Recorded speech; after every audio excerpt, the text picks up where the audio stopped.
previous guest writes the first question. I'm going to turn it over to you. You're going to be able to kick us off.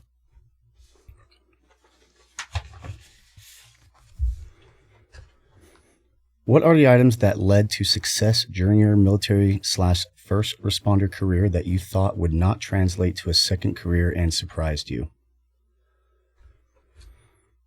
That's a good one. Well, I was an EOD technician in the Marine Corps prior to getting out. And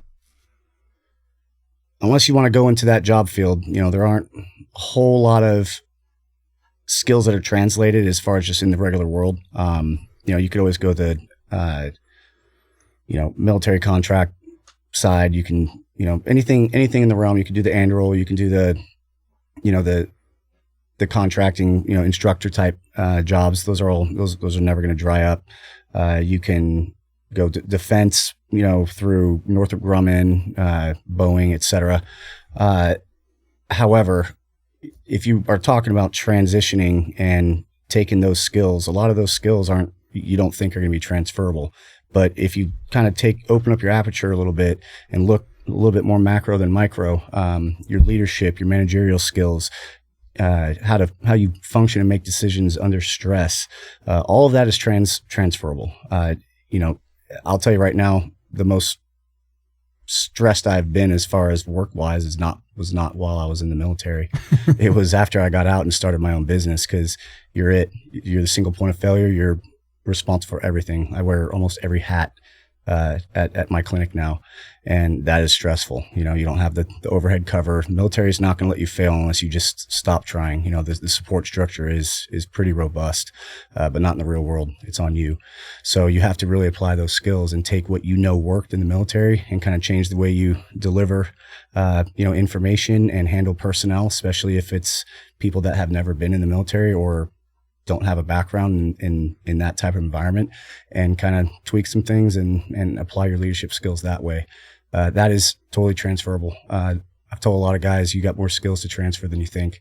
And that's kind of what I go to. That's how I explain it to them. I was going to make a knee-jerk smart-ass comment when you started talking about being an EOD tech. And my initial comment was going to be, what are you saying, that like Microsoft doesn't need somebody to, get rid of explosives? But then I started thinking, damn, the CEO of OpenAI, I think it is, that does ChatGPT, just had somebody throw a Molotov cocktail at him. So I'd actually probably be surprised if they don't have some sort of maybe bomb tech type person at their ready disposal. Whether or not that could actually become an actual full-time job, I don't know. But like I said, my initial knee-jerk was just going to be, you're right. It's a skill set that has a very limited marketability, specifically related to EOD. Exactly. I mean, something else a lot of guys do is they'll go do the bomb picking, where they go out and do range clearances and take care of UXO, unexploded ordnance. You could always go that route. You got the BAO positions at all the airports. I think I know an EOD tech or prior EOD tech at almost every airport up and down the coast. Sure, you can. That's kind of the easy button. But if you really want to kind of expand outside of what you're used to, outside your comfort zone, and kind of go a different direction, you have a lot of skills that you don't realize you have that you're taking home with you. You just have to know how to apply them. You just kind of have to change. Hey, I did this here, and then change the capacity in which you apply them, and there you go. Change happy to glad. Would you say that naturally you were a person because when you're dealing with unexploded ordnance, you need to be calm, controlled, very methodical. Mm-hmm. Was that your natural tendency before you went into this field, or did you have to learn that as a byproduct of it? I'd say you had to learn it. You would think that being on top of, say, a live device is you're going to be sweating. It's like the movies. You're freaking out, you're shaking, you're doing this, you're doing that. You do have a lot of things to consider. But by the time you get to a point where you're sitting over a device and you're putting your remote pull line up with your J hook to do a remote pull on a wire. I mean, you want to exhaust all remote means as possible before you go up and start snipping things with your fingers. it's surprising how calm you are. One, because you're right on top of it. So it's kind of like, all right, well, if something goes wrong, I'm probably not going to know what happened, So that's actually a comforting feeling. You're more worried about where's everybody at in their safe area. They're at a distance in case something does go wrong. It's called a crap, drawing a blank. All your instructors right now it's just an unexpected. It's just an unexpected detonation. If I'm going to do a controlled detonation, then I'm going to let everyone know, hey, this is the time I'm putting on it. This is when we can expect it to go off. This is where everyone needs to be. This is blast frag radius, etc. But a mentor of mine once told me that he read a study or was told this in some formal school he went to, that EOD Tech's heart rates actually drop really low. They calm down much more than you would expect, kind of like a surgeon. Not saying that we're surgeons or anything, but it's comparable because you're focused, you know what you need to do, and you're just kind of going through your workflow mentally, or on a piece of paper, you have a flow chart to follow.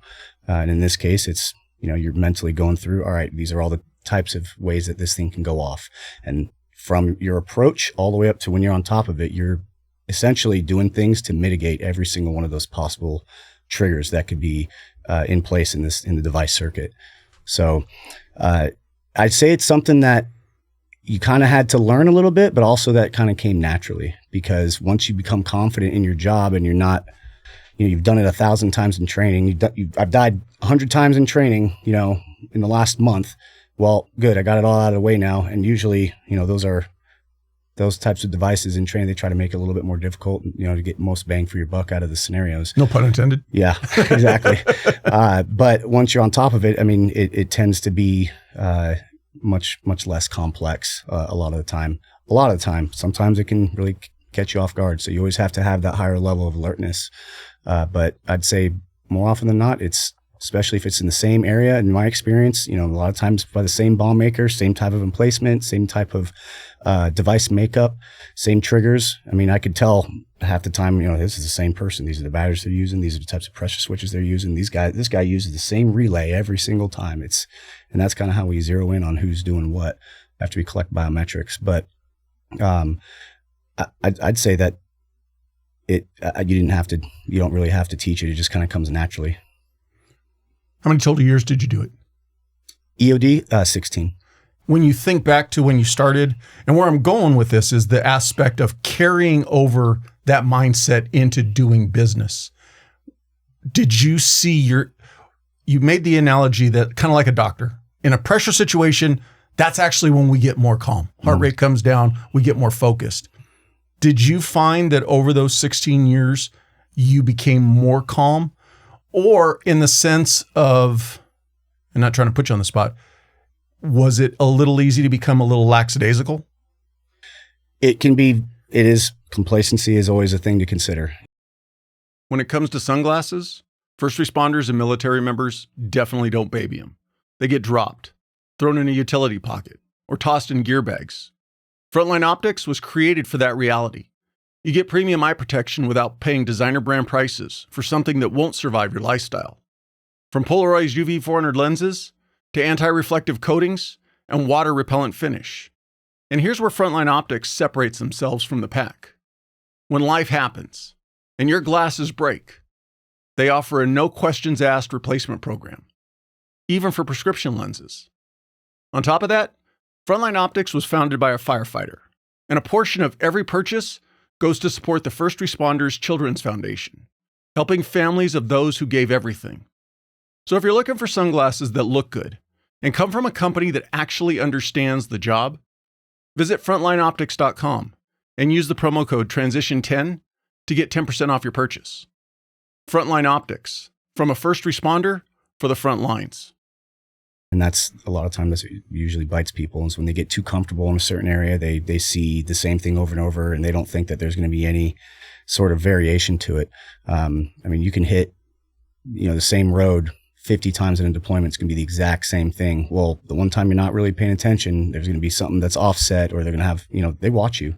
They watch you. They watch your tactics and techniques, and, they adjust from it. A good friend of mine, he was doing the same type of procedures with his pull lines out in Helmand Valley, Afghanistan, right across the base from Fob Rob. And they were watching. He was doing a lot of daytime devices, and they started to put devices at the same distance that he would pull every single time with his pull line. So if he was roughly finding a safe area about 75 meters from, wherever the device placement was, they knew that roughly about this far he was going to do it. So what they would start doing is saying, all right, that's a place he could hide. That's a place he could hide. That's a place he could hide when they pull, because you want to get low and, front overhead cover if possible. So they started putting secondaries in those areas. That is a real thing. That's an aspect of always knowing your enemy, so to speak. Exactly. You got to be thinking like your enemy.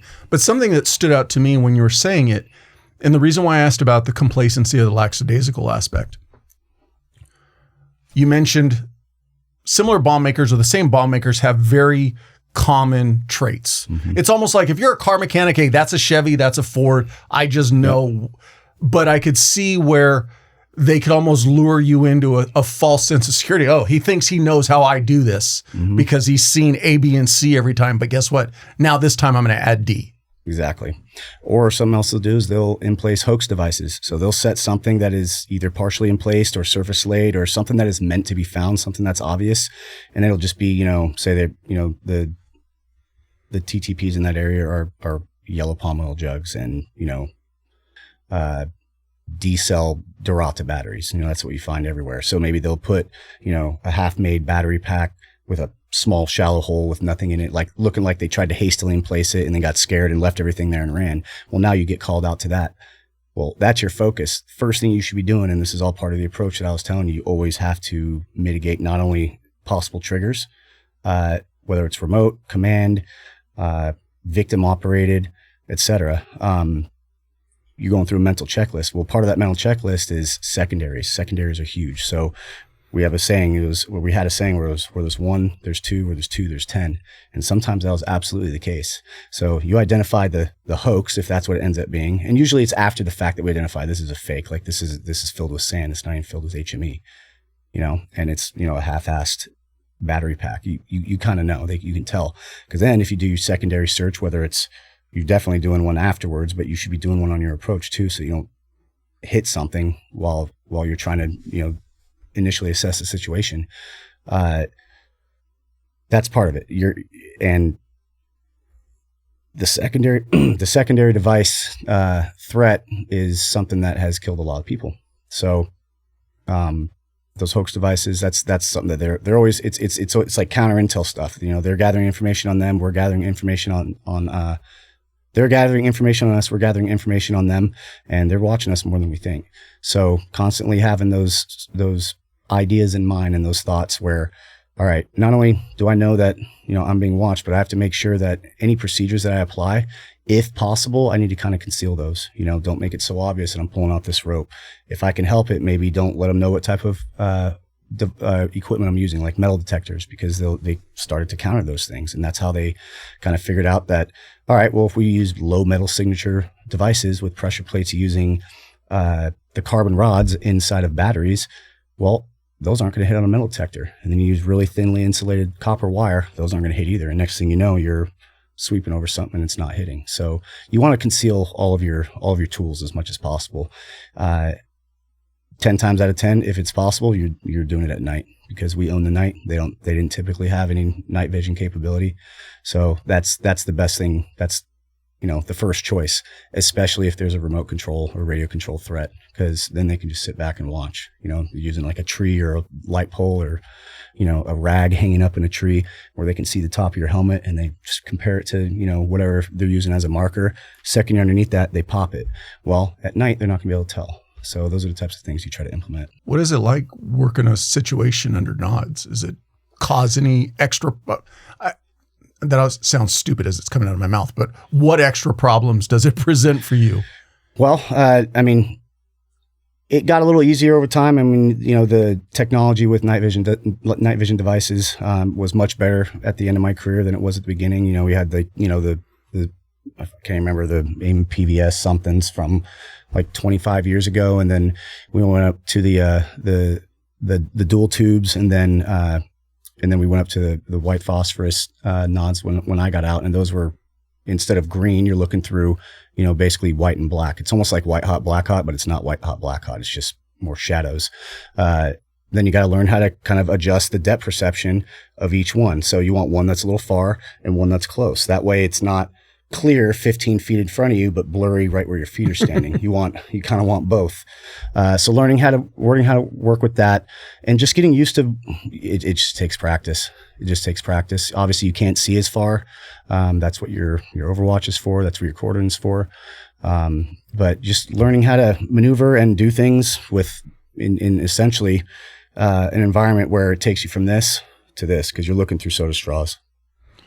Going back to our mutual connection of Dan Hedrick, and he was talking about during one of his deployments, he was running security teams. And one of the things they were doing was they were taking EOD guys out to certain sites and then getting them there, shuttling them back and forth. So you're not tying up a second EOD guy just stuck driving, so to speak. Right. But on the flip side, I'm thinking, do you want to work in EOD teams? Because, for instance, in my mind, I'm thinking if you're the primary and you're walking up on the device, that's got to be your focus. Mm-hmm. You need somebody else thinking about the secondaries and or do you train up your other Marines who are providing security for you on that? And then again, does it become a team aspect? Yes, it is always going to be a team aspect in some way. It depends on who you're with, though. So on the conventional side, you're working in 2 or 3 man teams. My first deployment as an EOD Tech was to Ramadi in 2008, and I was on a 3-man team. Me and the other team member, we went to school together, and we were both the junior guys. And then we had a team leader who had, I think it was his 4th deployment by that point, and they were all Iraq type deployments. He had hundreds of IEDs under his belt. Very experienced. Well, he's the one doing the approach. He's the one calling all the shots. He's the one telling us what to do. So he is directing us, hey, I need you to take, if I'm the robot guy, I'm the robot operator on that op, he's going to say, all right, I need you to clear this. I need you to clear this. He's sitting next to me looking at the robot screen saying, all right, go ahead, do a claw, a scrape with the claws. Go ahead and I want you to come back. Let's get a charge ready. Hey, Matt, get the a half block of C ready with this much shock tube on it. And that's kind of how the team was broken up. And the team members, whether it's 1 or 2, are never going to be unnecessarily exposed. So if we're working out of a vehicle, they're staying in the vehicle unless they need to get out and get, extra explosives or a demo or equipment or whatever.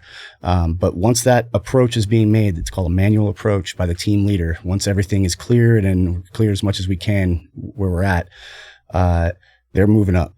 And you don't always find everything until sometimes you're right on top of it.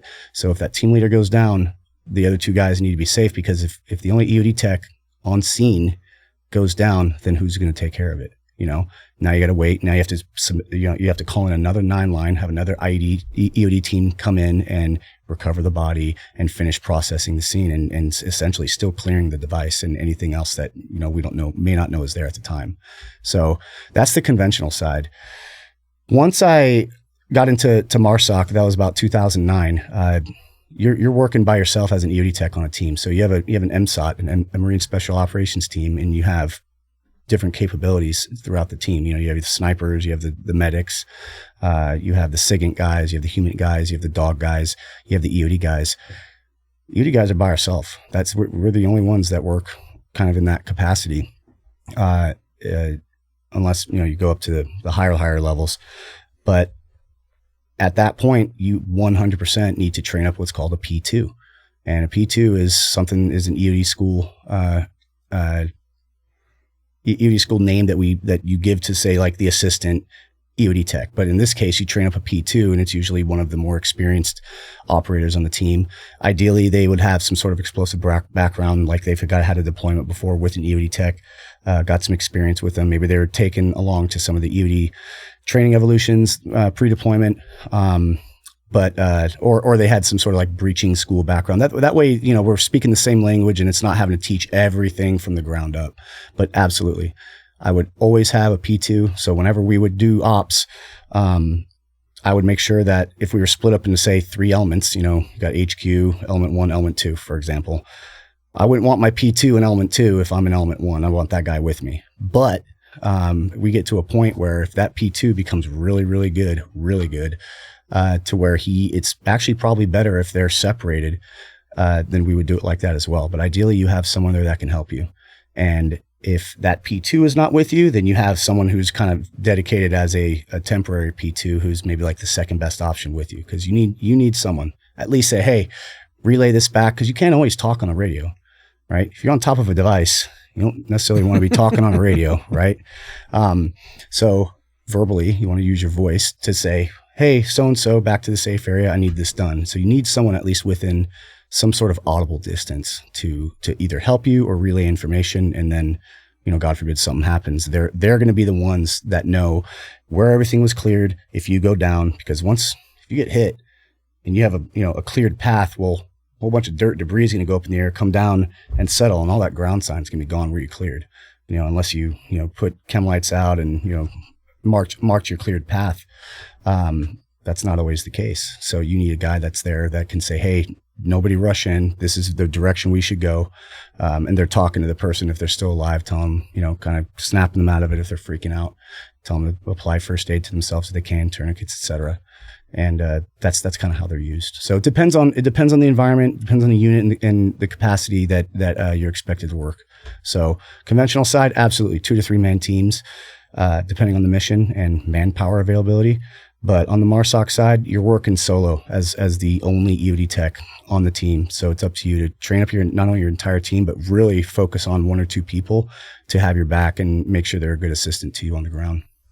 Well, now that we've gotten a little bit into your career, let's push pause on that. Let's take you back to the beginning. Where'd you grow up? Where were you born? Where's hometown? I grew up in San Diego, specifically Rancho Bernardo, right next to Poway off 15. Moved here or there in 94.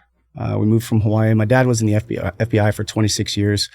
So we lived in Hawaii, Kailua, from when I was 3 till I was 10 years old. Then we moved out here to Southern California. How was that move for you? It was fine. I was young. I was 10. I didn't want to move. I didn't know anything. I don't want to be taken out of my environment. But, it was, I couldn't be happier that we did. For me, Hawaii is kind of a place to visit, not necessarily live, especially, knowing what I know now. I'm glad it happened. So pretty much lived in the same house that we moved into until I joined the Marine Corps when I was 18 years old and went to boot camp October 2002. How were you as a kid growing up? What were you into? Sports? Yeah, all sports. Football. Well, I didn't start playing football till I was in high school. I say play. I was on the team. I didn't play. I was like 3rd string wide receiver. There's only 3 strings. I was little. So I was on the football team, JV and varsity. The 4th string, right? Yeah, exactly. If there was 4th, I probably would have been 4th. But I grew up playing mainly soccer, baseball, and basketball. So I grew up playing all of those. So I was playing something year round all the time. And then once I hit high school, I wasn't good enough to make the baseball team, played rec basketball, kind of got over soccer after middle school, and then just played basketball through high school, rec league, through 12th grade, and then played football for a couple seasons, freshman and sophomore year. And then I stopped that because, I got a job and realized that, football probably wasn't going anywhere, So, and I didn't have a huge passion for it. I liked it. All my friends were doing it, but, I figured getting a job and just being realistic about things was kind of the wiser choice. Any aspirations for college, or was the military your plan? No, it wasn't my plan. I actually didn't have a plan. I didn't want to go to college. Well, I didn't, not at the time at least. I knew it was probably something I would have to do at some point, but I had zero desire for any sort of continued education. My parents told me, you better make at least a 3.0 in high school, or otherwise we're going to talk. And that's exactly what I got. I did what I needed to do to keep my parents happy so I didn't get in trouble. Put in whatever amount of effort I needed to make that happen. And then after that, it was about maybe not even halfway through or partially through, my dad, through my senior year, my dad started to kind of, plant seeds of like, hey, why don't you think about joining the military? I'm like, no, that's not me. I don't want to do it. I don't know what I want to do, but I don't want to join the military. And finally, after a few months, he was just like, why don't you just go talk to a recruiter? So I said, fine, mostly just to kind of keep him from bothering me about it. But no experiences where the recruiters came to your school that you remember? No, it had nothing to do with that. My dad took me to the recruiting office in Poway, and I I talked to my recruiter, who ended up being his name is Sergeant Sarton. He got me really excited about it. Whatever he said at the time, I was sold from the beginning. I was super excited about it. I was like, okay, this is I can see myself doing this. I joined as a military police officer, reservist. So I still hadn't really been committed even when I was joining. I didn't know what I wanted to do. I knew I wanted to be in the military, but I didn't know how involved I wanted to be and really what job I wanted to do. And I always figured I'd probably be a police officer because my pops was a cop and, FBI agent after that for 26 years. So Dad pushing that at all? Not really. No, he wanted me to do something. He knows how I am. He knows I'm hard-headed. He knows that at least at the time I was not, Mr. Education. And he obviously knew all the benefits that would come along with being in the military, at least for an enlistment. So I think what his plan was to get me in, and then that would open my eyes, and then everything would just kind of flow from there. And that's exactly what happened. So I joined, went to boot camp, went to, the combat training that everyone has to go through. And then I went to my MOS school in Fort Leonard Wood, Missouri for MP school. That was like 6 weeks, graduated early 2003. And then I was set to go home. And after that, I was so excited to keep doing the job and just kind of learn, and wasn't really anything back home that I needed to be involved in except get in trouble. So, it's the day after I came back, I went back to the recruiter's office and said, I want to put in an active duty package. So I did. And about 4 months later is when it finally, essentially they said, all right, here are your orders. You go check into, what was it, like MWSS? Oh, I'm sorry. It was 12th Marine Corps District. So they sent me. Still as an MP? Well, my MOS was an MP, yeah. So during that time frame, I did the reserve weekend thing. I just worked 1 weekend a month, stood the gate, just did the, oh, hey, yep, nice ID, thank you, come on, please put your hat on, sir. Yeah, like weird stuff like that. Wasn't really my thing, writing people, little, violation tickets for going in the PX with flip-flops. Like I had to do that. It was just. Where were you doing your weekends at Pendleton? No, I was at Miramar. Yeah, I was part of a reserve unit there, MWSS 473. And, I just worked out a PMO and did that essentially 8 total days, 2 days a month for 4 months. And then as soon as my orders came in, I checked into 12th Marine Corps District, where how that works is they put you in almost like a temporary unit. So they put me in the recruiting station. And this was like the recruiting station headquarters off the 8 freeway. And all of the recruiting substations like Poway and, everything in the area fell underneath this recruiting station. And I worked there for about 5 or 6 months. While I awaited orders to my next unit. So it was like awaiting active duty orders. All right, here's where you're going until we really figure it out. So I stayed there for 5 or 6 months. And during that time frame, I got orders to Miramar at the active duty version of the welcome back of the reserve unit I was at. I went to MWSS 373. So that was my first active duty unit. And that was early 2004. So that's kind of how that played out. And then how did boot camp go for you? Get through it, no issues? Yeah, it was fine. Boot camp was boot camp. I mean, it's kind of, in my opinion, it's hype. They try to scare you into thinking like every little thing's going to get you kicked out. I just made sure I was physically fit. I didn't take anything personal. Didn't try to do anything too extra and, have, unneeded attention on you, because then they're just going to target you and mess with you. Even if you're good, they're going to make it harder for you if you're good, because they're going to want you to, wrangle all the cattle in the platoon and be that guy. So boot camp was fine. I didn't mind boot camp. I thought it was fun and, a little shitty at the same time. It's boot camp, but at the same time, you're doing cool stuff. And if you're excited to learn how to do it, it's not this horrible thing where, you just can't wait to, because those guys don't ever make it. They don't ever really want to be there in the first place. It's the difference between, oh man, this is a culture shock and I'm way over my head, versus, oh yeah, baby, this is what I want to do. So I'm not saying that's what I want to do in boot camp. That came in later in the career, but I was definitely intrigued by the possibilities. So when you went back into the recruiter after going through your MOS school and said, hey, I want to go full-time, I want to go active, did they give you any options for, hey, here's your list of what you can do? Did you have any idea what you wanted to do? No, it was just, I went from reserve MP to active duty MP. So that's it. There was no MOS change. There was no lat move. I did that after my first enlistment. So it was actually fairly simple. Really, really, really easy. Probably easier than, definitely easier than I expected it to be. It just took about 4 months for all the paperwork and red tape to go through. In that first enlistment, was your plan one enlistment and getting out? Kind of. I didn't know, but I did not at all have any plan to do 20 years. I remember people asking me after I was like, yeah, I'm probably going to re-enlist. And like, oh, you're going to do 20? And I remember saying, no, I'm not. I just don't know what my long-term plan is yet. So no, it wasn't.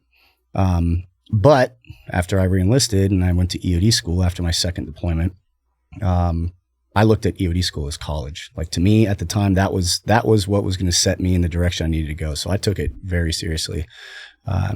There's a lot of guys that we're talking, Destin, Florida at Eglin Air Force Base. All 4 services go there for EOD school. It's a fun place, especially if you're a younger single guy. There's a lot of partying. There's a lot of distractions. And a lot of guys don't make it through the school simply because of that. Now I still had my fair share of fun. I definitely didn't stay home all the time, but I was there to learn. I was there to be an EOD tech and absorb everything because I didn't want to forget something that could get me killed later, So stuff goes boom. Yes. Yeah, exactly. Whether we're talking about, just basic UXO fuse functioning, or if we're talking about improvised explosive devices, I wanted to try and retain and learn as much as I could and study hard. And, it was tough. It was a tough school, but 9 months later I graduated. In that first enlistment, you're operating as an MP assigned back to Miramar. Did you get to deploy during that enlistment, or was your entire 4 years spent at Miramar? No, it wasn't. So 373 is a deployable unit. And unless you're working PMO or non-deployable status, you're working on base doing conventional garrison stuff, you're considered a field MP. So that unit, our EOD platoon or our MP platoon, was considered a field MP platoon. So our job, and we were set to deploy August of 2004. So that was about 8 months after I checked in. And we deployed to Iraq, and our job was to be security for the EOD team that we were attached to, for the EOD team that was at the same unit as us. So that was our mission. We get a 9-line, call in for, an IED, suspected device, post-blast, cache, whatever, and we escort them in a 5-truck, Humvee convoy with, Mark 19s, 50 cals, 240 Golfs, and five MPs in each one. And the EOD team, the EOD vehicle, is in the middle of that convoy, and we are essentially their security. So we get out to the site, go to the grid, we set up a cordon, and we basically just face outboard and make sure that they can do their job without, getting distracted. And if anything weird happens, that's what we're there for. So I did that for 2 deployments. I did that for my first deployment in 2004 with 373. And then when we got back from that one, our sister unit at Camp Pendleton, 372, they needed people to volunteer. So 6 months after I got back from my first one, I said, all right, let's go back again. And I did it again. And that was the following year. Yeah. So we got back March 2005, and we were out the door again August or September of 2005 again, and did another 7-monther. And during that deployment is when I decided that I wanted to lat move to EOD. Did you have that first full circle moment where, when you're an MP pulling perimeter security, looking outward, saying to yourself, God damn it, would you guys hurry up? And then being the guy working the situation going, ooh, this is taking a while. Yeah, quit bothering me. Yeah, no. And then I totally get it. Not only sometimes does it take hours and hours and hours to get out there, because we're taking sometimes we're taking follow-on calls one after another. And maybe we have 3 that are in the queue, and each call can take hours. You know what I mean? Especially if it's a complex scenario, depending on the environment. If we're in the middle of the city, if we're out in the middle of nowhere, all that needs to be taken into consideration. And after being on, the side of it where I'm just kind of like sitting in the cordon on my, on a knee, looking out into a dark tree line for 6 hours, I would rather be the guy who's actually doing something, and, everyone's kind of, you're the one calling the shots. You're the one that's controlling the entire scenario, because once you're on scene, if it's a bomb situation, the EOD team is in charge of everything. They're the explosive experts. They're the ones that call the shots. And if someone's telling you to do something that you aren't okay with, then you say, all right, well, I'm not doing that. because that is, a risk. That's an explosive threat going in that direction, whatever the reason may be. So I wanted to be the guy that was saying yes or no, or actually, the reason why we're there for a long time or not. When you decided to make the lap move, and I'll ask the rhetorical question, no issue being the guy who was going to go and play with stuff that goes boom? No, I wanted to do it. No, I'd already gotten familiar enough with, the whole line. I mean, I did 2 deployments with almost the same EOD team. And, so in the Marine Corps, you can't go EOD right out of boot camp. All the other services you can, but you have to be, at the time you needed to be at least an E3. And that's because they really lowered the standard because a lot of guys were dropping and it was a high demand MOS. So I was a corporal. But not enough of a demand where they'll let you go in on, I'll call it an EOD contract? No, I don't know if it's ever been like that. Definitely not in my existence that I know of, and not from before. They want a little bit more maturity. So, I mean, and you saw it going through EOD school. You got like 18, 19-year-old kids who want to be EOD techs, Air Force kids, they call them kids, even though I was a kid too, but difference between 18 and 22 with right out of high school and 2 deployments and 4 years older, that's a big difference. So a lot of them, they came in bright-eyed, bushy-tailed, and then as soon as, reality hit, like this is what's going to be going on, a lot of them start dropping. But the attrition rate for the Marine Corps going through EOD school is much better than all the other services, frankly, because of that. Being that it's a special operations unit, is there any type of PFQ that you got to pass to even be considered for it? Or can you just put in a LAT request for MOS change? No, you have to put in a package. You have to write, you have to write an essay. You have to have people, recommend you, because you have to get recruited essentially. And we were getting recruited, me and about 3 other guys. And you definitely have to complete, like a fitness test type of thing. You have to have a higher physical fitness test score than you have to have at least a first class, and all the other MOSs, you can have second, third, etc. You have to have a first class, or at least you did. And they make you do like a little thing where you put on the bomb suit, see how, carry a 155 round with the bomb suit on, see how you function, maybe have you walk through a lane and then with the bomb suit, and then identify as many things as you can and then go write up about it, because that's what you're going to do. So it's almost like Kim's games, where you have to be extra vigilant and know what you're looking at and then be able to articulate it once you walk back and put it on paper and relay that information, so that, and not forget anything if possible, so that if it's next time not you going down, someone has an accurate picture of what the downrange scene looks like. So yeah, there is a physical requirement. It's not considered special operations coming right out of EOD school. Oh, okay. It's just considered you're an EOD tech, and you're not considered a special operations capable EOD tech, at least in the Marine Corps, until you go to, like, say, MARSOC or something, or maybe you were getting attached to, at the time it was Force Recon. Got it. So in the same capacity prior MARSOC, those are the only options where you would be considered special operations capable, etc. Other than that, you're just an EOD. It's just an MOS assignment. It's an MOS, just like everybody else. The Navy, I'm pretty sure that out of school I think they're considered special operations capable EOD, because they automatically go and they attach to the mobile units, and then from there they get pushed out to SEAL teams and stuff like that. It's more streamlined. But back then, for us, MARSOC was just getting stood up, so it didn't really barely existed. So the concept of a special operations EOD tech was pretty new as far as the Marine Corps was concerned. 9-month school in Destin, Florida. You talked about how you had to stay dialed in and be squared away. You wanted to do well, but was there anything that really gave you problems? As far as the curriculum? Just, learning everything and going through the process. Yeah, it's a fire hose. You have to study. You have to go to the study halls. I was studying before class every day.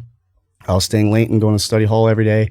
For me, the harder ones were the written tests, where you just had to memorize a bunch of stuff and be able to answer questions based on how fuses function or how to categorize all the different types of ordnance. The practical application stuff was a little easier for me because I'm a visual, hands-on type of learner. But even those got pretty difficult because, and I could go down a bunch of different rabbit holes, but each division is its own flavor. You have, ground division, and that's all, landmines and stuff like that. And then you have the air division, which is all dispensers, payloads, missiles, rockets, anything that can be fired through the air. And that's when things get really tricky. So if you have a dispenser that has, 200 submunitions in it this big, and this dispenser didn't detonate when it landed, just cracked open and threw all these things all over the place, that's a pretty complex problem. And those things are, significantly more sensitive a lot of the times than other UXO. So it's easier in a way, but it's much more complex and different as well, more difficult. So it kind of depends. It's very dependent on what you're dealing with. That's why you have to make sure and really understand what you're about to tackle instead of just jumping right into it. It's where, like your recon comes in handy, and make sure you have a good plan before you actually start to make your approach. Coming out of that school, do you get to make a wish list of where you want to end up, or is it just needs of the Marine Corps? Hey, you're going here, you're going here. Yeah. So for me, I had two options. It was base team Camp Pendleton, non-deployable, or deployable 3rd EOD platoon in Okinawa. And I wanted to deploy. So I said, fine, I'll go to Okinawa. And that was that. What would a non-deployable EOD team be doing? Well, if you're on the base team at Camp Pendleton, you are working all the base ranges. You don't deploy. You go out and you say infantry battalion, 3-5 is doing a grenade range. Well, one of those grenades might dud out. So if you start throwing grenades and one doesn't go off, well, guess who's coming out to make sure that thing is taken care of so that you guys can either continue on or not. So they handle stuff like that. They do range clearances. They'll also support, out in town, calls where, say, some old guy in Oceanside, an old grenade or something. Yeah. So some old guy, he died in his sleep, for example, and now they're going through and they're just searching the house. They're doing what they do when someone passes away, and maybe they find some explosives or some grenades that he shouldn't have that he's stole from the range 40 years ago, and it's been in his attic that he forgot about forever. Well, you need a military EOD team to handle that. That is military ordnance. So the local bomb squad, they're not going to necessarily take care of that. They're going to want to call the active duty base EOD team, wherever that is, the closest one, whether it's Camp Pendleton or if it's somewhere else where it's Air Force Base. There's always going to be a base team there set to respond to situations like that, as well as just kind of maintain any operations on the base. What was your first experience deployed dealing with a live situation, and what was that like for you? The very, very first one, deployed before or after EOD school? Actually, as an EOD Tech. Well, we got to Ramadi in January of 2008. I don't even remember the very first call, to be honest. I'll tell you the first time it got real. Okay. It was probably a month or so after we got there, and we got put on the hook to go support this mission with LARs, 3rd LAR, something, light armor reconnaissance. There's this whole thing. I think it was just a made up thing just to keep some units busy. And it was this op called Operation Dan, defeat Al Qaeda in the north.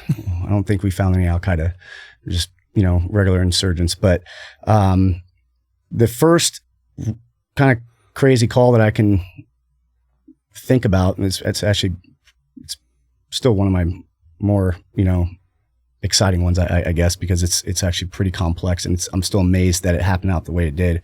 But we got a call. It was about midnight, and they said, "Hey, some Rangers were doing a clear out in the middle of nowhere, this small village, and they started walking up to a house, and they were L-shaping it, and as they were coming up to the door, some guy came out and just started shooting." So, they started shooting, and then either the guy ran back in the house, or they knew that there were other people in there. So they offset, and they just started launching rockets at this thing. So they did that, and they dropped a couple 500-pound bombs on the house too. So they decimated it, right? Well, they called us out there because they said that they suspected explosives, in the rubble in the house. So they called us out there. We were the closest unit. Well, we got out there, and it looked like the house was bombed, just looked like a bunch of rubble. Well, I was the robot operator on that one. And my team leader was like, "All right, go search that, move what you can, do some scrapes here." And I did that, and I didn't see anything. So he goes up to the same area after searching, doing kind of a big sweep, he starts to spiral in and zoom in on, the actual area that we need to clear and make sure, whatever's there is or it's not. And we're in the truck, me and my team member, Matt, we were in the truck and we hear a loud pop. It sounded like a 9mm round went off. And we look out the window of the front window of the Jerv, and there's a puff of smoke and our team leader is running back. He's running back and he opens the door. He goes, "There's somebody in there." And we're like, "What do you mean somebody?" He's like, "There's somebody in there." I heard a groan and then I heard a pop and it was right next to me. So I ran back. I need you to go back up to right where you're looking. Well, I sent the robot back up and right in the exact spot that I had just looked, now there's a foot hanging out of the ground from underneath the rubble. And it's like the heel's up. So the toes are facing down. And, before I sent the robot back up, he said, "Hey, put a block of TNT in there and in the gripper and take it up there so we can do a remote clear, explosively clear this area in case there's a device or something." So I go up there and I said, "Jared, there's a guy here now. There's a body. I see a foot. And I'd just been there. It wasn't so he moved around, did something, and then his foot was probably just barely underneath the rubble." And I said, "Hey, what if I put this block down and try and grab his foot?" He goes, "Okay, go for it." So I did that, and say this is his heel. I took the grippers, and the second I squeezed on his heel, the screen went black, and I look out, and I'm watching this small detonation occur, and the guy was alive, and he blew himself up when I grabbed his foot. Because he's thinking it's probably a person grabbing his ankle to pull him out. Maybe. Yeah. I mean, who knows? But yeah, it was, he definitely knew that it was someone that he was going to want to try to kill, I guess. I don't know if he knew it was a robot or not, but that was his last ditch effort. So ended up clearing everything. And long story short, I'm looking back and I said, and I look out and I was like, that piece of shit just tried to blow us up. And, I'm driving the robot back. The robot was still functional because this is, at his feet. Right. And turns out he had a suicide belt on. So we're talking about a whole leg's length of a relatively not too crazy of a charge, so 3-4 feet is actually a pretty decent distance. That being said, we had, guts and all types of body parts that were on the windshield. A couple of the cameras broke. There was blood and all types of DNA in the robot tracks and everything, but I still drove it back. And once we ended up going out and we cleared all the bodies, well, this guy had a suicide belt on, and what was a very common TTP back then was they would have 2 means of initiation on their suicide vest. So they would have something that maybe had like a mercury switch so that if their arms were to the side, they'd be fine, but the second they put their hands up, it goes off. Because what do we always ask them to do? Put your hands up. So they go, "Okay, I'm good, sir." And then put your hands up and, the device functions. Well, they always have, a lot of time they would have a secondary means of initiation. So they would have some sort of mechanical or something on the other hand, or a grenade fuse that was tied to det cord, something that, was a backup, right? Well, what we think happened was one of his triggers, one of his switches got, it got severed probably in one of the 500-pound bombs that got dropped on him, right? So he used the other one, and that's the one that ended up kind of going off. So that's a pretty crazy story in my opinion. That was probably the very first real wake up call. Like, okay, this is a real thing, as an EOD tech on my first deployment right out of school, I'm still, wet behind the ears and excited to do stuff, but that was a wake up call for sure. I'd say that was probably the first major scenario I was part of, or call that I was a part of, that, was a defining moment early on. That was my mindset for the question, was more of that. And I think to any young firefighter, any young police officer, any young Marine in their first time, getting into combat, you've now switched paths. You said, okay, I want to go be an EOD tech. So I was interested in that because you're back to being literally the new guy, mm-hmm. and working that scenario. How does MARSOC come to your radar? Well, when we got back from our second deployment, I had already put in my package. I put in my EOD lat move package during that deployment. There's a little bit of a backstory to that too. There's a moment in life when you realize it was never about you. Grind, spelled GRND, is different. There's no I in it on purpose, because the mindset was never about ego. It's about the mission. Started by a former Army Ranger, it's not about where you are. It's about how you show up. Different lives, different pressures, but the same mindset. Grind isn't clothing you wear just to look good. It's a reminder of why you keep going when it gets tough, and you keep putting in the work when no one's watching. For the early mornings, the late nights, the reps that no one sees. This isn't just fashion, it's fuel. Because real work isn't loud, real effort doesn't need applause, and real purpose doesn't quit. Head on over to thegrndcollective.com and use the promo code TRANSITION15 for 15% off your order. Basically, I put in my package, and then once I got approved for a 2300 MOS, the EOD MOS is 2336, but once you get approved to when you are graduating school, you are 2300. So you're kind of like a guest in the MOS. You have a benign MOS number. You don't get the full number until you get out or until you graduate. But before you go to school, typically you OJT at the closest EOD unit.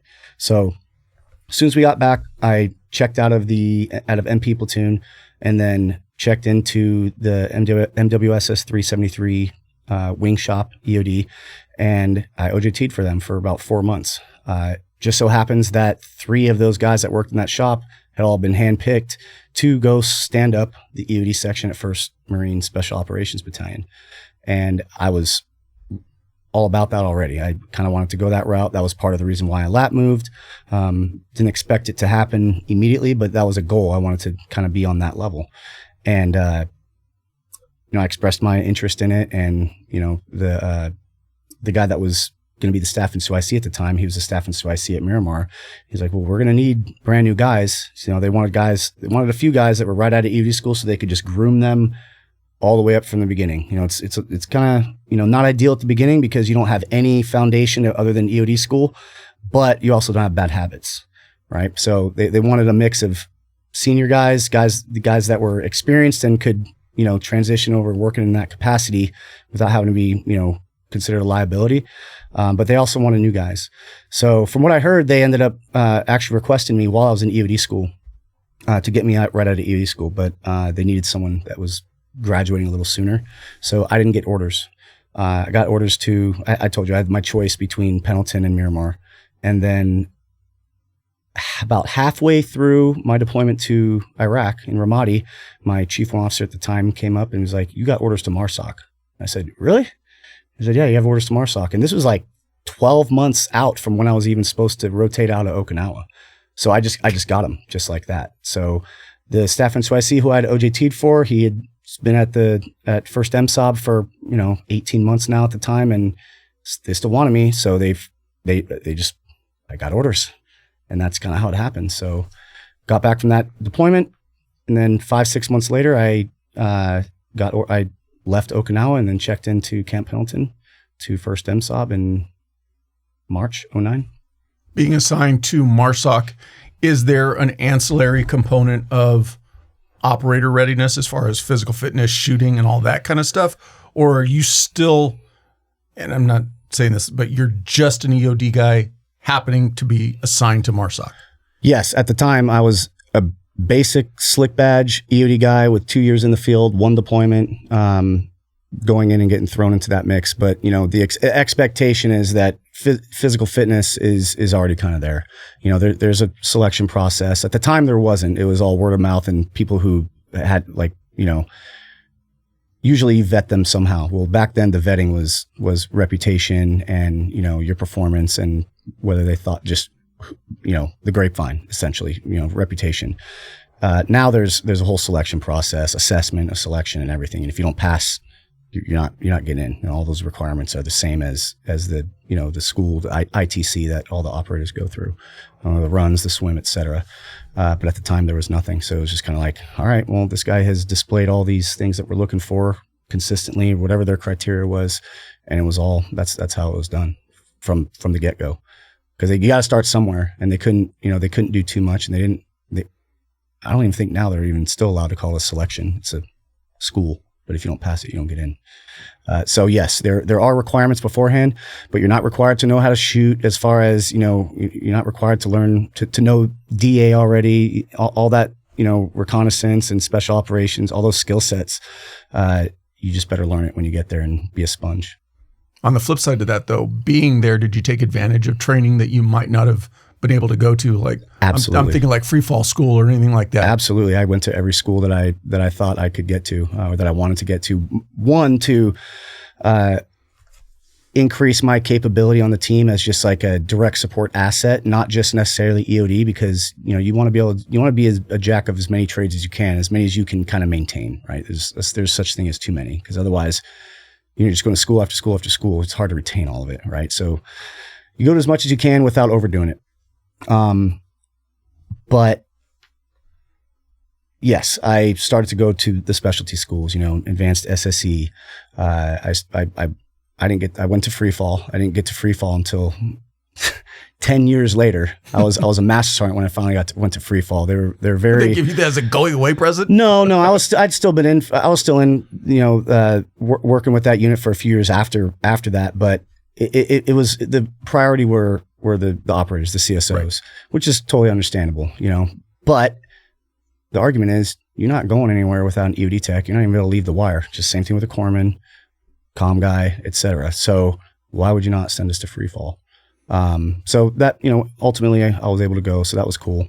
And I went to, I mean, I could talk about a lot of schools that I just would not have had access to, you know, that MARSOC kind of opened the door for. I was a MARSOC technical surveillance instructor for 3 years at the schoolhouse, where I taught physical, technical surveillance, learned covert method of entry, close target reconnaissance. And then my primary job there was I was the EOD level 2 chief instructor, which taught an advanced skill set within EOD. It's kind of, you know, the surreptitious modifications of IED circuits, stuff like that. So if you get what I'm saying, it's you know, below the radar type stuff. But I would have never in a million years had access to that type of training, met the people I met. We learned it from retired British SAS EOD guys who'd been doing nothing but work in Northern Ireland for 30 years. So you're talking about the best EOD techs in the world, and we're learning things from them, and I would have never had access to it otherwise. So no regrets there. From your experience as an EOD tech, what would you say is the biggest difference operating as an EOD tech, as an EOD team member, and then as an EOD tech as a member of MARSOC? What significantly changed for you? That you're working unilaterally. You're working by yourself. That's the huge one. It was kind of a hard concept for a lot of people to wrap their minds around, because it doesn't really exist, at least in the conventional side, and for the most part, not even on the, you know, the white soft side. So I'd say that was the biggest thing, because you're the team leader, and you're the team member too. So you're the team leader calling all the shots. You own that space while there's a scenario in play until you deem it cleared, and then you know, it goes back to whoever the ground force commander is. But you're it. So that's a lot of responsibility. You're controlling everything when, you know, you might have 2 or 3 people otherwise helping you out. So that was something to get used to. But it's not like I had all this experience. I only had 2 years of experience before that. So I didn't have 10, 15 years of being really reliant on working on a team. So pretty early on in my career, I had to learn very quickly how to operate by myself and complete and you know, operate and be able to function as a fully equipped EOD team, but by myself. Can't carry everything that a whole team would carry. You know, for the most part, we were doing, you know, dismounted ops. So it was whatever I could carry on my back, and just, that was it. So now if you're out on an operation and you encounter something from a 30,000 foot view, does that in a way derail the entire operation? Because now you're stuck dealing with a situation. The rest of the team can't move on without you, correct? Not if that is hindering our movement. No, we can't. But that's not a job. We weren't working in a capacity where we're a route clearance asset. We're not there to, hey, you know, the villager says, you know, somewhere down that road is an ID, they think. Well, if it's not impeding our immediate mission, probably not going to go mess with it. Right? Maybe just mark it and move on. Mark the grid, call it up, say, hey, there's a suspected IED here. But that wasn't our mission, you know. So you're only addressing anything that is an impediment to keep the mission moving forward. Yes, and our mission planning revolves around avoiding situations like choke points or areas where, you know, it's a higher threat. Got it. We completely avoid those areas if we can, because that's not the focus. Unless the focus is, hey, this compound is rigged, ready to blow, which, you know, we may or may not get called out to something like that. But typically it's going after, you know, HVIs or some sort of person or people in that area. And then the explosive threat is a lot of time a secondary mission. So you're not going out bomb hunting, you're going out bomb avoiding. And, you know, if you plan your routes the way that they should be planned, route selection is going to take care of like 80% of the mitigation. So route selection is huge. Hardest, you know, path of most resistance, wherever they wouldn't expect you to walk, you know, break brush, go all the way up, down and around, then you get to it. Take the straight path on a road or, you know, in an intersection or, you know, a 2-foot clearing in a tree line. That's probably where they're going to put something. So you want to make it harder, you know, see, there's a saying, you know, you want wet feet or no feet, you know, so then I would imagine a successful operation from your perspective is kind of like a medic on the team where you're not needed or used. Yeah, I'd say that's definitely successful is where I'm just another shooter on the team, or I'm just helping out doing whatever the mission calls for. If we find something that is unexpected and it's along our route, then sure, that's where you step up and earn your paycheck. But it is not a failure if you don't encounter any explosive threats or devices or weapons caches or anything. Not at all. How many years in were you at when you got to MARSOC? In the Marine Corps, came in 2002, so 7 years. And at what point do you decide, because like we talked about, when you first went in, you weren't thinking career. When does that change for you? Probably EOD school. Yeah, EOD school. And then, you know, during that first deployment, and then once I got to MARSOC, I was, you know, halfway through that second enlistment already. So by the time I got done with that first MARSOC deployment, I basically re-enlisted again, and I wasn't ready to get out at the time. So I still wasn't sure I was going to stay in for 20 years. You know, the 12-year mark, 10 to 12-year mark is kind of the should have got off the pot point. So I ended up re-enlisting for 3 years after that third deployment, that first MARSOC deployment, and ended up staying in. Yeah. So I wasn't totally sure until after that third enlistment that I was going to stay in for 20. And after that, I was, you know, it would have been dumb for me to get out. And I didn't really have a desire to. Everyone was still deploying. People were still getting hurt. People were still getting killed. All my friends were still, you know, getting ready to go as soon as we got back. And that wasn't a point where I felt like I was ready to kind of disconnect from it. You know, it was still really heavy, especially around the 2009 to early 2013 timeframe. It was really hot and heavy, you know, on the conventional side and on the soft side, for EOD, especially. We're losing a lot of guys, and I didn't want to be a guy that got out when it got tough, you know, so I decided to stay in. How much total deployment time is under your belt? Time? 7 deployments. I'd say I've done the math before. First 2 were 7 months. Second was 8 months. Third and fourth were 8 months. And then 2 more, maybe like 48, 50 months total. So about 4 years total deployed at minimum. Yeah, around that. Is there a point in that journey to 20 where it starts getting harder to get to 20? Or did 20 kind of sneak up on you? As far as years of service? It snuck up. It flies. Before I knew it, I was 4 years from getting out, or approaching it. It's kind of like, I'll use the deployment example. You know, if you have a 8-month deployment, you're not looking at the calendar, you know, or you shouldn't be, in my opinion, until, you know, you start to smell the barn, you know, it's getting close. And that kind of, it's all relative to the length of the deployment. If you have a 4-month deployment, you're going to start watching the calendar at maybe 3 months because you got a month left. You're at an 8-month deployment, you're going to start watching the calendar at 6 or 7 months. If you just put yourself in a mindset where I'm not crossing out the days, you know, because we still have a lot of work to do. You don't want to distract yourself with going home either. You know, you're there to work. So if you're just watching the calendar, you're watching the calendar and the time and just counting the days, you're might be there for the wrong reason. Well, and like using your analogy. So you talked about how that 10 to 12 year mark is the shit or get off the pot point, where most men or women go, you know what? All right, I'm crossing the line and I'm doing, at minimum, I'm going to do a full career. I'm going to do my 20. Where I was going with that though is there's that point, and then I would imagine for a lot of people, you start getting into that third enlistment. So you're on that bubble. Hey, I got to do that one last enlistment to get to 20. That's where it starts getting hard. But it sounds like you never got to that point. It sounds like you got to 20 and you're like, oh, shit, 20, let's go.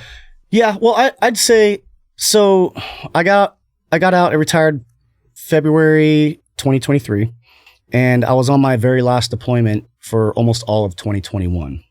So when I was to Somalia, we were in East Africa for 7-8 months.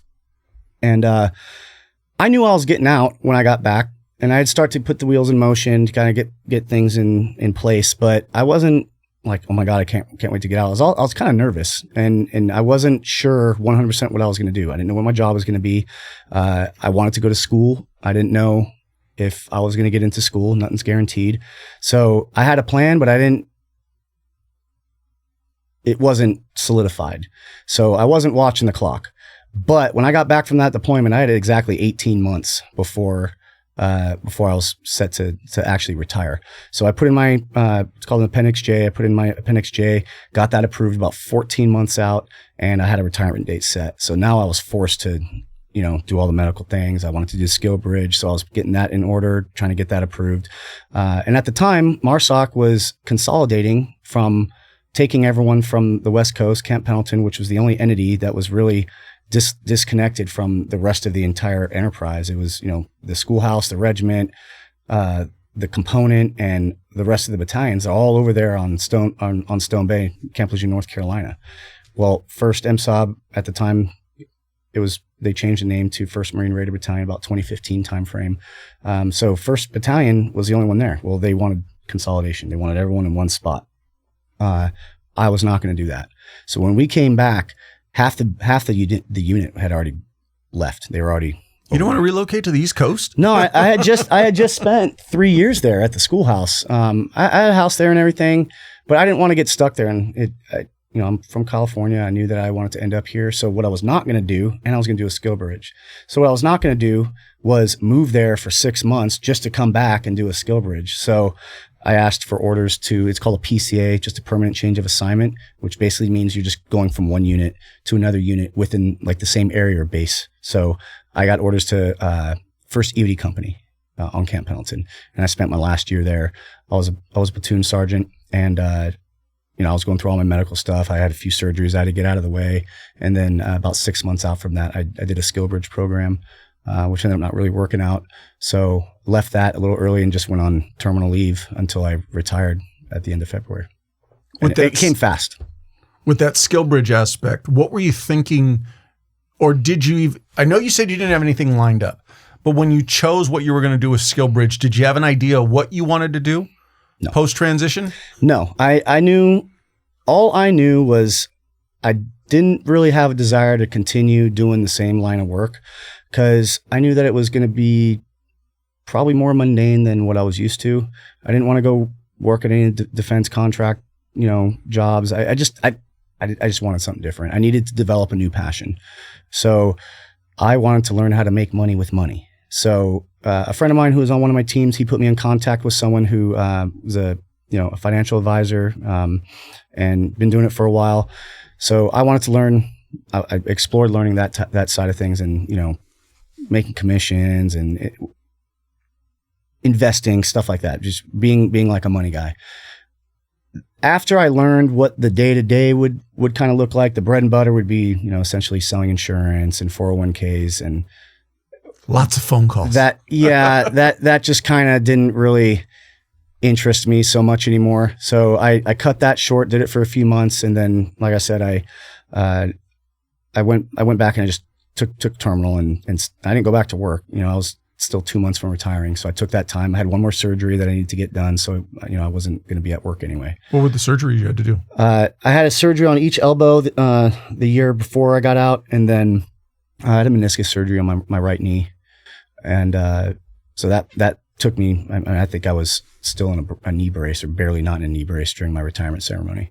So that's what I did. Those are your only significant injuries? No. Backtrack to 3 months before my first deployment, Memorial Day 2004. I was in Lake Havasu with a buddy of mine that I knew from MP school. He was at Camp Pendleton. He's from Lake Havasu. Me and a couple of my friends, we went out there for the weekend, have some fun. And driving back, he was driving, everyone was drunk, and ended up rolling the truck. It was just me and him in the truck. Rolled it 4 times, lost control on a dirt road. He got ejected almost 100 feet out. Truck rolled 4 times, landed right side up. I look over and he's gone. I had my seatbelt on and I was pretty dazed.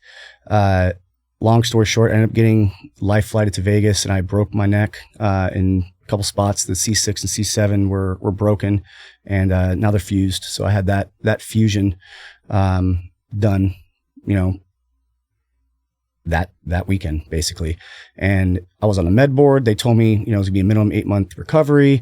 And that's if I can even stay in the military, the whole 9. I was devastated. I did not think I was going to get to go on my deployment. I was devastated. It was it was not a good weekend. I don't know how, but about 2.5 months after the accident, I healed up. And I went to the doctor and they said, you healed up incredibly quick. You're clear. So I go back, I give the paperwork to, my staff and SOIC, whoever it was at the time. And I said, they just cleared me to deploy. And like, are you serious? And they read it and like, okay, well, you have to take a PFT. So I went right there and ran the PFT, and got cleared to deploy. And I deployed 2 weeks later on my first deployment. So that was the first major injury. Now, when you get injured off base, non-military work related, do you have to get cleared by a civilian doctor and a military doctor, or the doctor that cleared you, was that a military doctor that says you're clear to deploy? That was who I was transferred to for continued care or whatever they call it. So the surgeon in Vegas, he's not the one who had to clear me. He just did the procedure. And then, they send all paperwork to whoever essentially your primary care is at the time. So if I remember right, the guy, the naval officer who was probably, an 05, he full on doctor and he cleared me. So it's whoever was monitoring and controlling your treatment and care. Got it. For that specific injury or, illness, whatever you're having. We're going to get into the other injury later, sure. But anything military related other than your elbows and your knee? Define military related, like nothing combat. I'm very lucky. I know TBI is a thing. But that just like happens. Training related. Yeah. Training, my first jump out of an airplane ever. I went to the static line jump school down in San Diego. It's when all the SEALs go through. I was lucky enough to get a seat in there. It's only 5 days versus 3 weeks at Fort Benning with all the Army kids. My first jump out of a plane on that one, I hit the ground like a sack of you-know-what and exploded my left knee. And did a couple more jumps after that. I was limping. It was swollen. I was landing all messed up and I couldn't finish the course. So ended up going to Benning anyway, a few months later and, got my lead sleds and, that was my, got my jump school out of the way, at least static line. And then 6 months after that, my knee was not getting better, my left knee. And I was on a team. We were set to deploy. We had transitioned from Afghanistan CENTCOM to PACOM, and we were going to like Maldives or something, totally different, right? Something nice. I ended up not being able to go on that deployment because I needed surgery. So that was my first surgery related to anything work-wise that I had at the time. Fast forward to 2020, same thing, except I did it skydiving. I ripped this bicep completely off and it rolled up to here. Did it about 9,000 feet during a jump where I was linking up with people. My arm got pulled and popped. And that was 6 days before deployment to, we were going to the Philippines at that time. And I got pulled off that deployment. Ended up not being that big a deal. It was a big deal because I didn't get to go and someone had to take my spot. So I felt like a dirt bag for that. Felt bad. But the deployment it was COVID. COVID hit middle of that deployment. So everything was shut down. So no one really did a whole lot. So basically what you determined is while you were active duty, they needed to wrap you in bubble wrap 6 months before deployment. Yes, they should have. Yeah, totally should have. I've had a lot of injuries. I don't have a Purple Heart. I'm fortunate enough to have never caught any frag or got shot or anything like that. Twisted my ankle a couple times, walking in the dark and, uneven ground, but nothing that I would say I'm lucky, nothing that anything permanent. Now, your era of service is going to be a very unique set of men and women who did their even 20 years of military service because of the op tempo of deployment. Because you mentioned that you had an interest in making money through money and kind of looking at that path. Maybe if you hadn't have had such an active op tempo, now that you've got the ability to look back, could you have done more or would you have done more on your off time to start planning and preparing for that transition point? Yes, well, of course. I mean, I definitely would have invested in some things that I didn't invest in if I could predict the future. But yeah, I would have started to kind of get myself ready for the real world. I mean, but the thing is, I didn't know what I didn't know what I was going to do. So what could I have really prepared for? What I would have done earlier was start chipping away at my education, my bachelor's. Yeah, because while you're in, you get tuition assistance and you can go to a lot of different programs, get it completely done online, get a legitimate bachelor's degree from an accredited university, and it's totally free. You just have to do it while you're active duty, and they'll pay for it up to a certain amount. I think it's like $4,500 a year or something. That's what I would have done. I didn't start that process until I got to the schoolhouse and started chipping away. And I went to Norwich University, to school out in Vermont, military school, did it all online. It was accredited. They had a nice program for strategic studies and defense analysis. And that's what a lot of guys did. They went the Norwich path. I didn't have any intention of using that degree for anything, but I wanted a degree because I knew it's at least a stepping stone to a master's, and if I wanted to go that route. So I chipped away at, I'd say, most of it. Had a ton of credits that transferred over. I started off as a junior and finished, I'd say, like 3/4 of that piece of it while I was at the schoolhouse. And then I got back to 1st Battalion and kind of had to take a break for a couple of years because I got into workups and schools and the op tempo, and I was knocking me out of balance both. So I didn't finish the last 4 classes until after I got back from that Somalia deployment in 2021. And I graduated, a little less than a year before I retired. So it worked out fine, but I would have started it earlier. Maybe got another degree since it's free. Why not? Right. Something that I could, have multiple options to go in different directions, knowing what I know now. So I think that's what I would have done. So retirement date was what date again? February 28th, 23. And March 1st, what were you doing? I was hanging out, not doing anything for at least a week or so. I just wanted to relax. I wasn't just not doing anything. I'd already been trying to get, putting applications for school, figuring out a job. I started working. I only did this for about a month.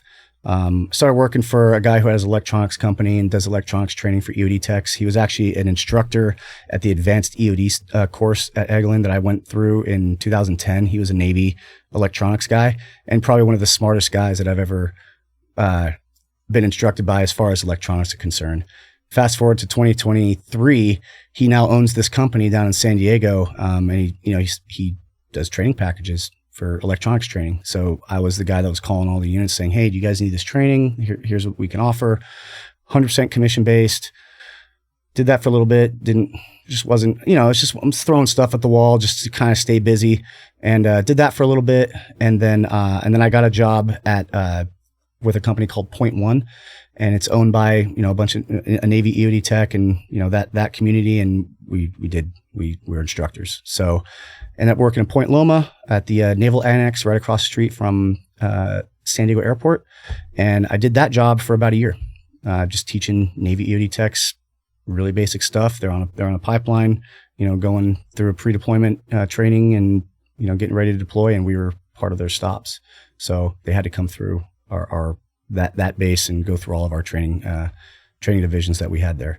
So I did the the nuclear radiological, that was mainly what I helped teach there. But we taught, IED scenarios, UXO, etc. A lot of water stuff, which, underwater ordnance, that's Navy, period. So Marines, we don't do that, and they can have that all day long. So Marines, we were either just hanging out on the boat helping, or we didn't have to go out. So it was one of those things where there's not anything to do. You just maybe don't come in, or if you do come in, half the time you're just hanging out waiting for something to show up. So during that time, I had gotten into USC, going through their Masters of Business for Veterans program. And half the time I was just doing schoolwork at the office. And it was perfect. It was a perfect lily pad job, so I figured out what I wanted to do. And I did that for about a year. When did you figure out what you wanted to do? About halfway through that program. Actually, less than that.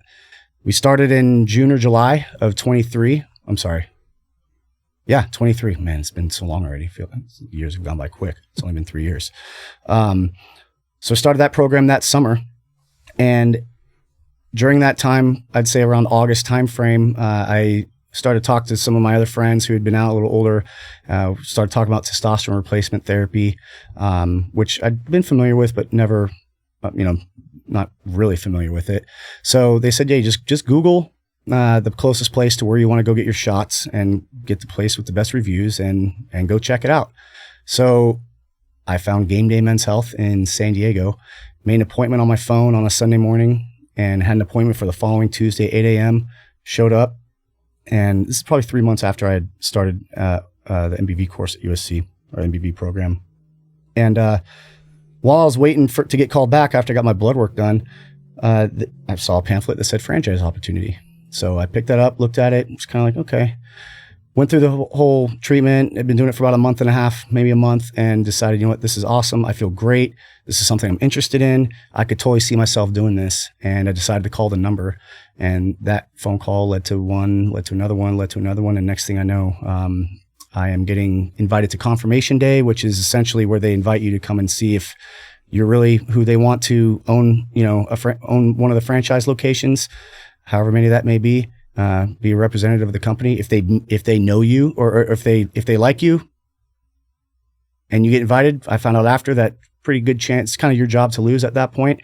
Just, they just want to see you in person and see if you're the same as, you represented yourself over the phone. So, it's a 2-day thing. The first night after, all day of, it's a lot of like pep rally excitement, getting you excited, what to expect from the company. They're trying to sell you as much as you're trying to sell yourself to them to pick you. And then you have a dinner, there's drinks, and they if I can only imagine, they're assessing you, right? It's a 2-day assessment to see if you do act or say anything stupid. And I guess it didn't. So at the end of the next day, or at least nothing too stupid. Yeah. Not that anyone said.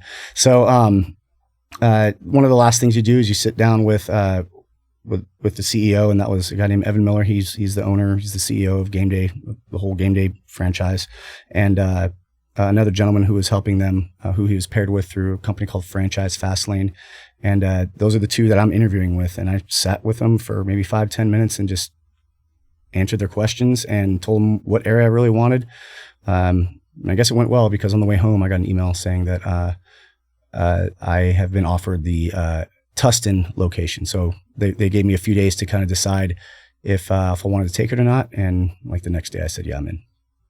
What were you experiencing that put you on the path to even think about TRT? Oh, everything. I mean, everything that you feel when your body starts to age, when you get older, the mental and physical slowdown, the metabolism starts to slow down. It's a lot harder to put on lean muscle mass, the brain fog, libido's through the floor. You just don't feel like the same person that you used to feel. And I did not realize that a lot of it's directly related to testosterone. And, your hormones kind of do this, and it's based on a lot of different factors, stress, sleep, age, genetics, etc.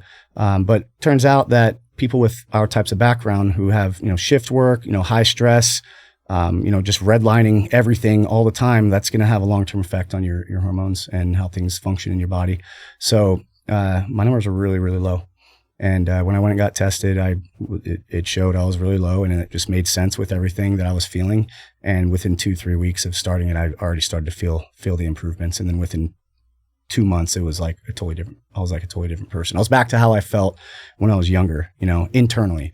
All my injuries, you can't reverse those, I can't take the plug out of my arm that my bicep is attached to now, but, mentally and physically and, internally, I was feeling like I was in my mid-20s again. From the injury perspective, you mentioned your elbows and your ACL. Being on TRT, what's the positive impact to those? Or is it, you can't make the injuries go away, but is there an improvement to how you feel with those specific injury points? I wouldn't say, I don't think so. Okay. No, I wasn't really having issues with them anyway. I mean, I'm gonna have arthritis in my neck no matter what. This isn't really an issue. The only issue here is I have a little bit of numbing on top of my forearm here because right underneath is the radial nerve. And they said, hey, there's a 50% chance that, if you have a reduction in sensation, it's probably not going to come back. So, I mean, I can't feel everything here, which is fine.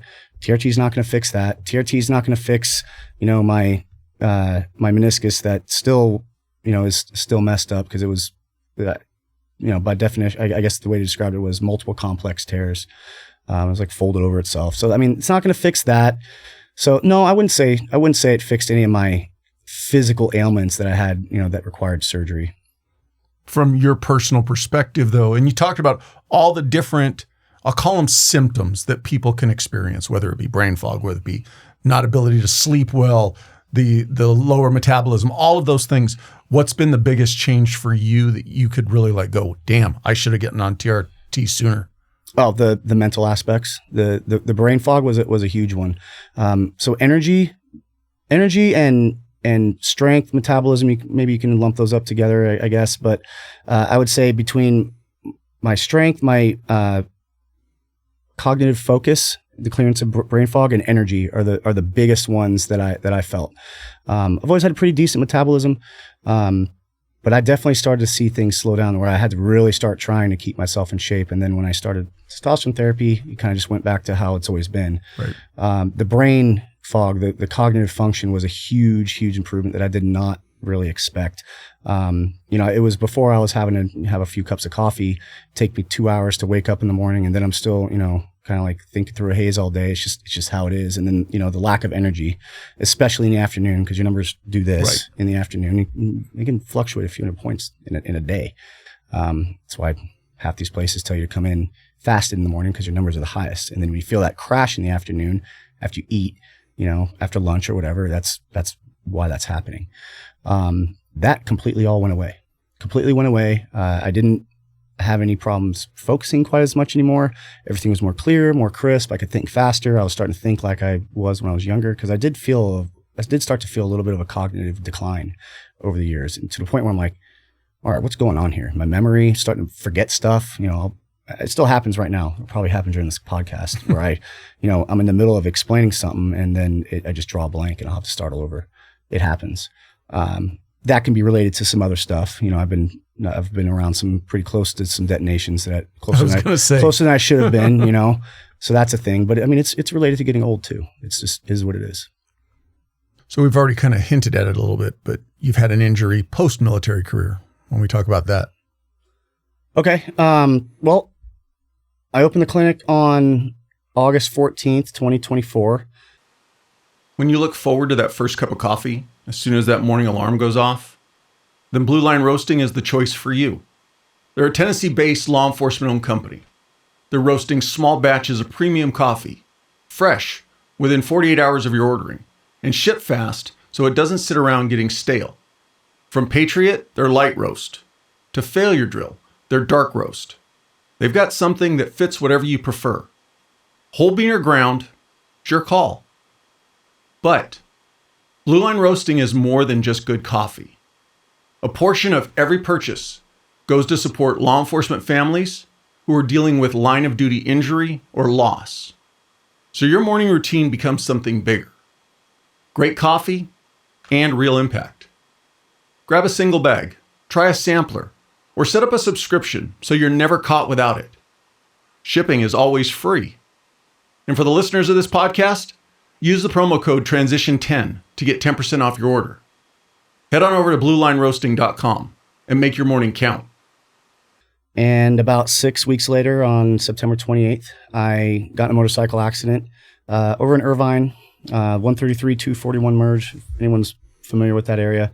Toll roads. Toll roads, exactly. So you know. Yeah, I mean, it's 2-lane road. I had a passenger on the back, and there's a car next to me. And as we're merging on, I see a big block of wood in the road, probably, I mean, a big one, not just, you know, a little 2x4. And I ended up having to swerve. I couldn't swerve right, so I had to swerve into the curve, or, you know, opposite way I should have. You know, I didn't lean more into the curve. I leaned against it. That immediately put me on the shoulder. A bunch of gravel underneath my tires. I could feel that. And I wasn't going too fast. It wasn't anything crazy, even only like 40 miles an hour. And I had two choices at that point. It was one, to either, you know, do a hard lean and accelerate and get back into the lane and risk, you know, sliding out and laying it down. Or it wasn't so sharp of a curve that, you know, it was completely out of the question to just slow down and hopefully beat the curve. Well, so I chose the conservative route, and I lost. Probably more because you had a passenger than if you're... Yeah, that was going through my head. I didn't want to lay it down, you know, because I didn't want to put anybody on the ground. So I chose against that to mitigate the risk of laying it down. Well, what ended up happening is I'm slowly trying to, you know, hit the brakes without locking the tires up, because that would have been bad too. So I'm just hoping, and we're talking like a split second here. All this is happening in less than a second. Next thing I know, I just start bouncing off the wall, and I bounced off about 4 or 5 times, and every single time I hit it, I would pull down hard on the handlebars on my right to get away from the wall, and I would hit it again. It would suck me right back in. So it just kept pulling me right back, no matter how hard I pulled, no matter how hard I tried to get away from it. Didn't feel anything at the time. I was just focusing on keeping it up. What I didn't know at the time was a 50-foot drop on the other side, because it was over a bridge. But basically I bounced off the wall probably 5 times, maybe, enough to slow down and finally peter off onto the other side of the road. First thing I did when I was finally getting away from the wall, looked back. No one was behind me in the seat, so that was concerning.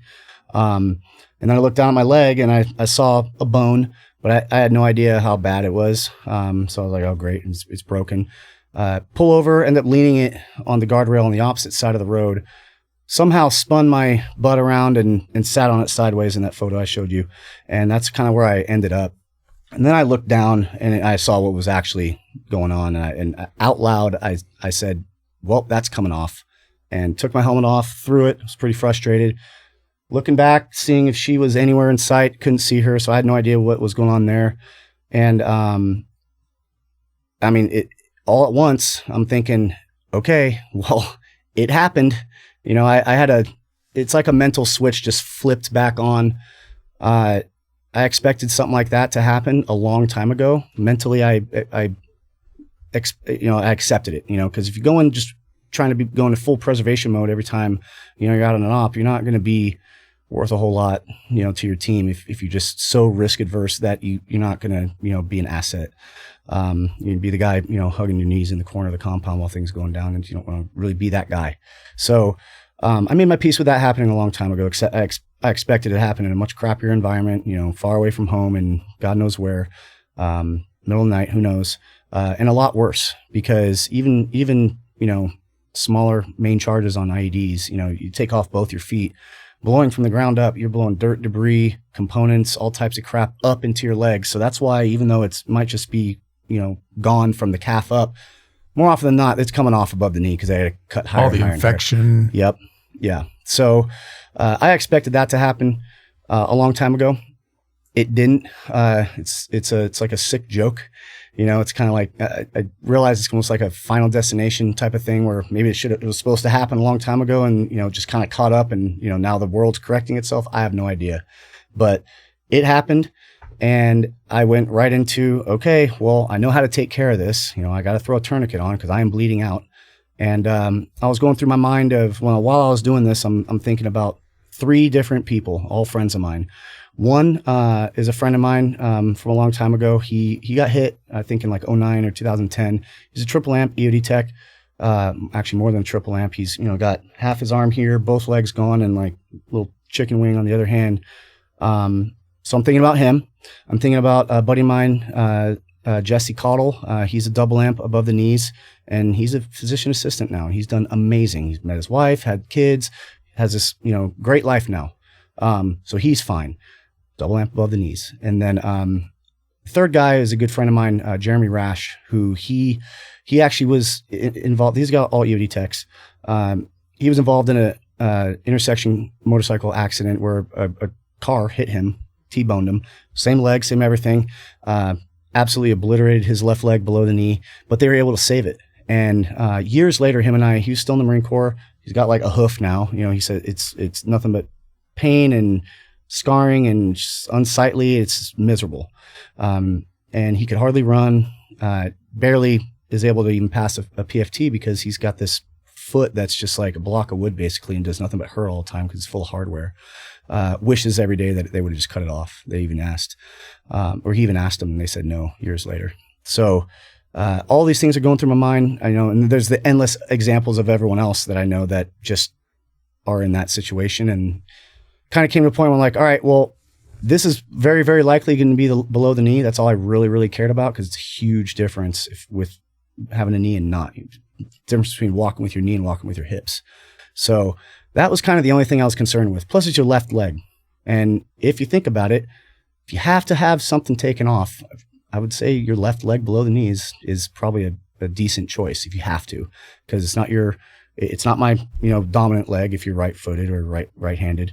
But, pedal, everything. I don't drive a stick shift, so I didn't need to worry about that. So from a motorcyclist perspective, though, it's not the optimal.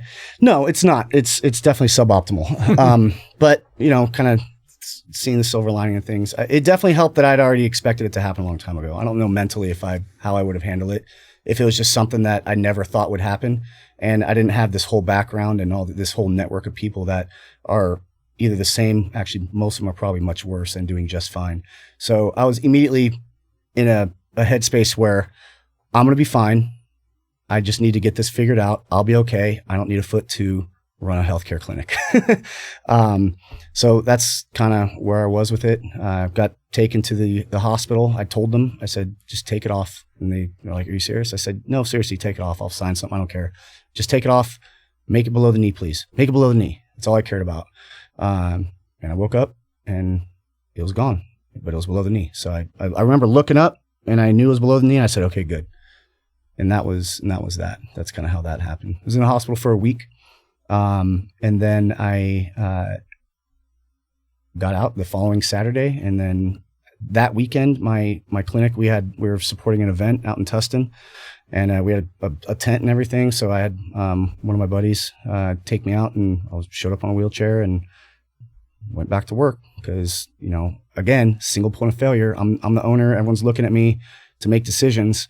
And while I was in the hospital that week, I was having like Google Meet video meetings with my staff saying, don't you think about getting another job? I'll be back in a week, just like I'm on vacation. And this is me all hopped up on opiates and painkillers. So God knows how I actually sounded. But, I had to kind of instill a little bit of confidence in them, let them know, like, I'm not going anywhere, including corporate. I had to let corporate know, like, I'll be fine. It's good. Like, I don't need a foot to run this clinic. Just give me the week to get out of the hospital and I'll be back in it. And that's kind of how I handled it. And then I just rolled with the punches from there. Were you able to keep yourself from going into shock on the scene? Because you showed me the picture and you're just sitting there on the bike. Did you actually ask the person to take that picture? No, I didn't know she was taking it. To answer your question, yes, I was 100% in shock. I don't know if you can keep yourself from. I was in hypovolemic shock. I didn't know how much I'd lost at the time, but I asked one of the doctors when I was like, hey, how much blood would you say I lost? Because they had to do a little bit of backwards math because I had a transfusion. So they said about 1 liter, and did a little math in my head. Your body loses about 1 liter per minute ish or so. And I would say from first impact to when I finally started to cinch that thing up with the hoodie and then the belt, I'd say it was about a minute maybe. So it kind of checks out. So I was in hypovolemic shock. The main thing that I would say I immediately remember, and the main physiological symptom was the most aggressive thirst I've ever had in my entire life. And I had no idea why.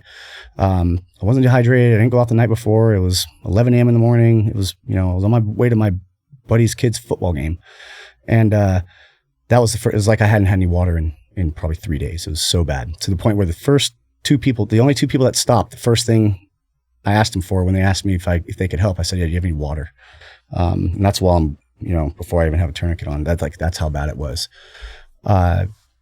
I did not know that photo was being taken. The lady that came up taking that photo, she was taking it as she was walking up, and I hadn't seen her yet. And I remember looking up at her, and I probably had like a look on my face like, really? Are you really taking photos? And she said, I'm just taking these in case you need them for an investigation or something. Give me your number right now. I'm going to send them to you right now. So I just told her my number. She texted them to me, and that's how I got them. The other lady who stopped, she's the one who gave me the belt. So she said, what can I do to help? Asked for water. And I said, can I use that belt, please? She's like, the belt? Are you serious? I said, yes, please. Like, come on, the belt. And I just tied that over the hoodie. The hoodie was going to do okay, but it wasn't going to completely do what it needed to do. Without the belt, I just planned on putting pressure on the inside of my thigh as much as I could until someone got there. But got the belt and just ended up white knuckling it until, the first responder got there, who was a CHP officer. Never lost consciousness. No. Got there about 14 minutes after the accident. So I needed to be able to put a tourniquet on. Otherwise I probably wouldn't be here right now. So that's kind of how that played out. And there's no way to know per se exactly when it happened, but it was your leg impacting the median wall. Yes. That just basically ripped it off. Yeah. Think of, you have a motorcycle engine going 40 miles an hour, and the entire weight of that motorcycle smashing into a brick wall or concrete wall. And my foot just exploded. I'll show you other photos if you want after, but you can see splatter marks on every single spot where I hit. It's like, oh, yep, a lot of blood there. That's the first one. A few feet past is the next one, like 4 or 5, and you can see the scrape marks from the handlebars and the side of the bike on the wall as well. So, what about your passenger? How'd she fare? So from what I was told, she got bounced off on the first impact and rolled, and she was actually more, dressed more appropriate than I was as far as, protective gear, had boots and, like actual like thick jeans and gloves, and I had a hoodie and, lightweight. What's the saying? Dress for the slide, not the ride? Lightweight pants and Vans. Yeah, it was, bad example. Didn't have a tourniquet on the bike. I do now. But she shattered her left ankle, knee, and elbow. She's made, from what I know, of almost a full recovery. Some cosmetic stuff, road rash.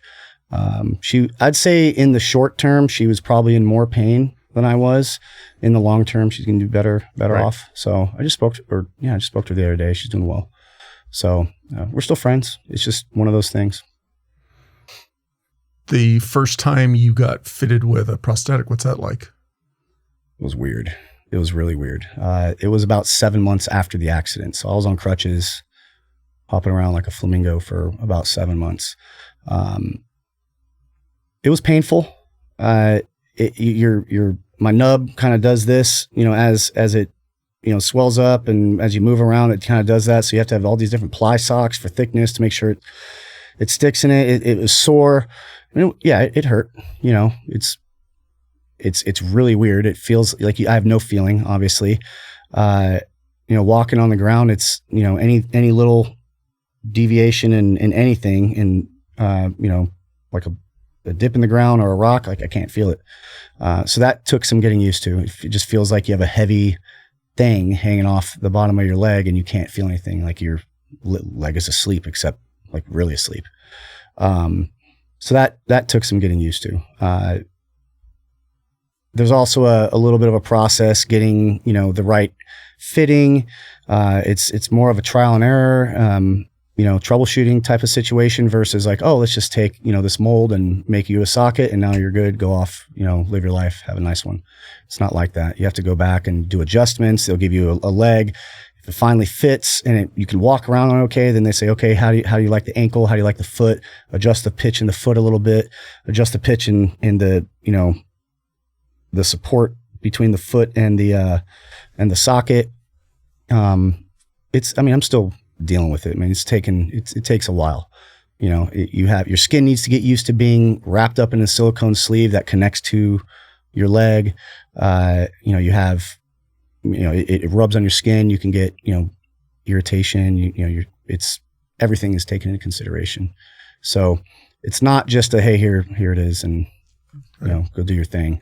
And there's also different types of legs. There's different types of attachments. So right now I just have a pin that is attached to the silicone sleeve that I put on over my leg, and then that pin just connects right into the socket, and it's like ratchets in. You can hear it clicking, and then when I want to take it off, I just press a button on the side and it pops off. So that's how it's attached. That's kind of like the base level one. They're actually making me one right now. I just got fitted last week, and this week I'm going in to try it on. And if it works, then he's going to let me demo it and try it out for a week or so, and then come back after that and say, all right, this was great. I need you to fix this, etc. From a fitness perspective, have you tried running on it? Can't.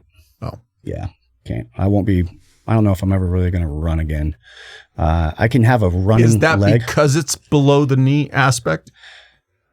No. It's better for running and, doing, agility, it's stuff like that. It's better if it's below the knee because you have a knee, but I don't know if I'm ever going to be able to really run, Got it. You have different legs for different things. I'm going to go back and be able to do all the things I did before. I'm going to have a leg for snowboarding. I'm going to have a leg that I skydive in when I go back to that. Probably use the same leg for motorcycle. If, I'll just have a spare leg in the back in case it happens again. I'll just have a spare one to throw on and I'll be ready to go. And then there's like a running leg. So they said swimming, they said they would give me a leg for anything that I want to do, as long as I can at least show relatively that I did it before. I can't just make up anything and then they just give me whatever I want. But I was pretty active. So, when I get to that point, it'll just be swapping out, the bottom piece and putting it on the socket, and that'll be how it is. But right now it's just right now what I just want is to be able to walk normally. And then I don't know, if I'm crossing the street, maybe get to a jog so a car that's not paying attention can, I can get out of the way, that type of thing. And then everything else will it'll figure itself out over time. How's business life treating you? How's the company growing? We're doing all right. Yeah, we're doing all right. It's, it's a little bit of an ebb and flow. I'd say we're typically, they send out, the top revenue producers in the entire company every month. When we opened, there was only like 75 clinics open in the entire franchise between US and Canada. Now there's like around over 415. So we're consistently between 10 and top 10, top 20% in the company. So I'd say we're doing all right. I'm not ready to let my foot off the gas yet and relax and kind of, kick my feet up. Definitely not ready to do that yet. I still need to be there. I get kind of stressed out if I have to go to an appointment and miss a few hours if I know we have people coming in.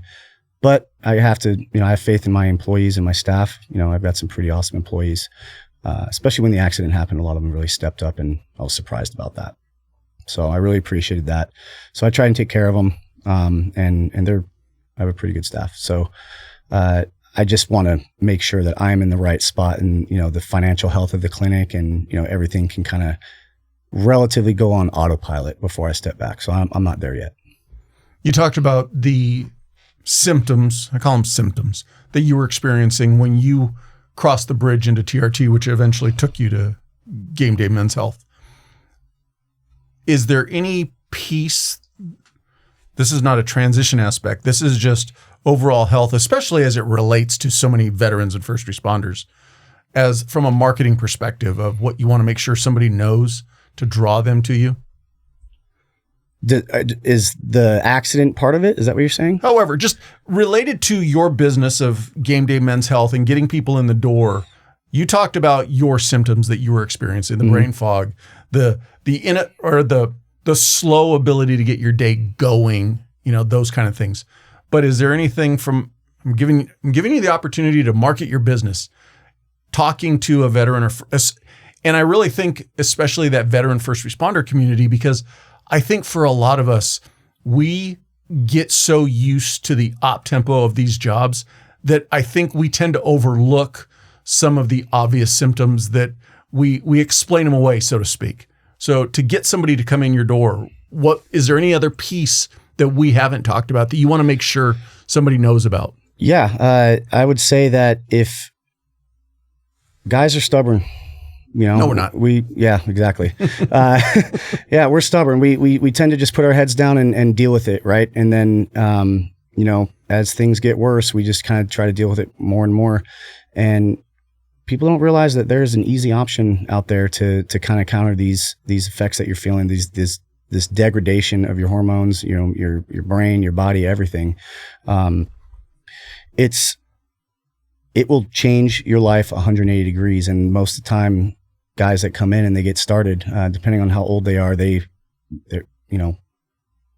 answer is, I wish I would have started this 2 decades ago, because this would have been better. This would have been better. This would have been better. This would have been better.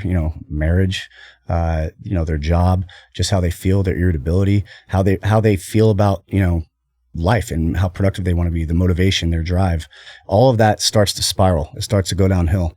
And more often than not, I'd say guys, they know it's happening, because your levels only drop 1% to 2% a year when it starts happening, roughly around 30, even though I've got 20-year-old kids with suboptimal levels, like way suboptimal, subnormal. And it's just, they get to a point where they say, I can't deal with this anymore. I'm going to go talk to someone, but up to that point, it's like, I'm not going to go get any help. I don't need help. I can handle this myself. This is also just part of getting old. I remember everyone when I was young, it's like, oh, when you get old, this is going to happen. This is going to happen. Well, if they would have just been on testosterone or some sort of hormone therapy, a lot of the things they're talking about, knowing what I know now, could have been totally fixed and just, taken care of completely with, 1 shot a week. So, I would say, don't wait. Go out, get your blood work done. We do it for free. And the results come out in 20, 25 minutes. And if you don't want to move forward with it, don't move forward with it. But at least you have your numbers and you know where you're sitting. And that's all complimentary. So you don't have to pay for it. You can come in and do it, and within an hour, know exactly where you are. And it'll say, hey, this makes sense. You're 45 years old and your total testosterone is 300. And you were telling me you have brain fog, zero energy. Your sexual health is non-existent. You're getting fat for no reason, even though, you eat salad every night. You can't sleep, and, your recovery takes 3 times as long. Well, that's all hormone related a lot of the time. And if you coming in saying those things, and I don't plant the seed, I have them. I try to talk to every patient and say, hey, what made you say that you need to come in and get your testosterone levels checked? And, at 45 years old, tell me why you're here. And they'll start listing off all the reasons. And more often than not, if they hit those big 5 or 3 or, the top 5, any of them, it's pointing in that direction. And most of the time it is displayed through the numbers. And then it's a conversation of, is this normal, or is this not, or is this optimal? And if it's optimal, they're probably not having these symptoms. But there's this word normal that they're being told that everyone thinks is a real thing with testosterone. And it's kind of deceptive to the point where, primary carers, doctors, whoever, there's the normal range on paper is like 264 to 916, I think. It's crazy, the gap, and you're going to start feeling like garbage probably when you're below 600 or so, depending on who you are. And optimal is 800 to roughly 1,000. That's where you want to be. So if you're at 300, a lot of doctors, especially if you're 45, 40, even 35, a lot of doctors, 300, 350, they're going to say, hey, that's normal. Well, that makes you think that it's supposed to happen, that there's nothing they can do about it, which is completely wrong. It's not the case. Huge difference between normal and optimal. It's normal, sure, because you're getting older, and it's normal for these things to occur, but that doesn't mean there's not a fix for it. So I try to tell guys like, hey, what's something else that's normal, would you say? If they're wearing glasses, then it's easy. But, I wear glasses now, for the most part when I have to read. But I ask them, I say, would you say it's normal? Would you say it's normal for people's eyesight to degrade as they get older? It's pretty common, right? People have glasses, they get contacts, whatever. And, they always say, yeah, it's pretty normal. I say, so, all right, what are you going to do? You're going to go get something to fix your eyesight because, you don't want to be hopping curbs. You don't want to be walking into the wall. You want to be able to see your phone, like whatever. So that I kind of break it down to them like that. And that's when they're like, oh, okay. And I'll say, well, your hormones need glasses too, so let's talk, because just because it's all invisible doesn't mean there isn't a lot going on that can use some fixing and literally turn things around 180 degrees. Well, using that terminology of what's normal, there are charts that say based on your height, this is your normal weight range. We all know people who are in the normal range on a scale who aren't healthy at all. We also know people, if they work out a lot, they're probably above the normal weight range, but they're still very healthy. Sure. So normal is, from a medical standpoint, is a weird subjective analysis of putting people in a bubble, so to speak. Mm-hmm. I would, if this is even a real thing, I would say it's objectively subjective, because objectively the range is this big, if you want to call the normal range. Subjectively, anything in, depending on what part of that range, whether it's on the low side or the high side, because on the high side of that normal range, you are actually normal. But on the middle to low end of that range, you're normal, but you are not optimal. You're suboptimal. And a lot of the time you are not even normal by, subjective comparisons, depending on who you talk to. You go to a TRT clinic, a number of 300 isn't gonna, I would hope that they wouldn't sell some guy that they're fine and they're normal if that's what you do. The VA, they're not going to even look at you unless you are 249 and below, and that is extremely low. You could quadruple that and still be in a healthy optimal range. So it depends on who you talk to. So I would say objectively subjective is something, if that even makes sense. Well, and if you're gonna allow your ego to help you ignore what you're experiencing, there's nothing you or I could ever say to get that person to not do that. But if you're honest with yourself and you're not sleeping well, like you said, you're putting on weight for no apparent reasons, don't fall into that silly excuse of, well, I'm just getting older. That's what happens when I get older. If you're experiencing a degradation in your life, look at options. It's simple. Yep. Hormone therapy is scary to a lot of people. There's a lot of stigma attached to it. People think testosterone therapy is like steroids. Now, testosterone therapy can be considered a steroid, but it doesn't mean it's considered steroids if in the way that people look at it. If you're taking 400, 500, 600, milligrams a week of testosterone, you're probably using it as a steroid. Now you're in steroid country. That's a thing. But those guys that are doing that are also stacking a whole bunch of other actual steroids on top of it too. Using it the way you're supposed to use it is completely safe. It's better for your health. It's better for your well-being. It has nothing but benefits. You have to monitor certain levels. You have to make sure that your blood's not getting too thick. You have to make sure your E2 is not spiking. That's when you start getting nipple sensitivity. You can start getting acne on your back. Maybe you start crying watching a puppy commercial. That's all signs that your estrogen's a little bit high. You might want to take some. Hey, them puppy commercials are sad. I know, especially for people with low T. I'm sorry, high T, like way too high T.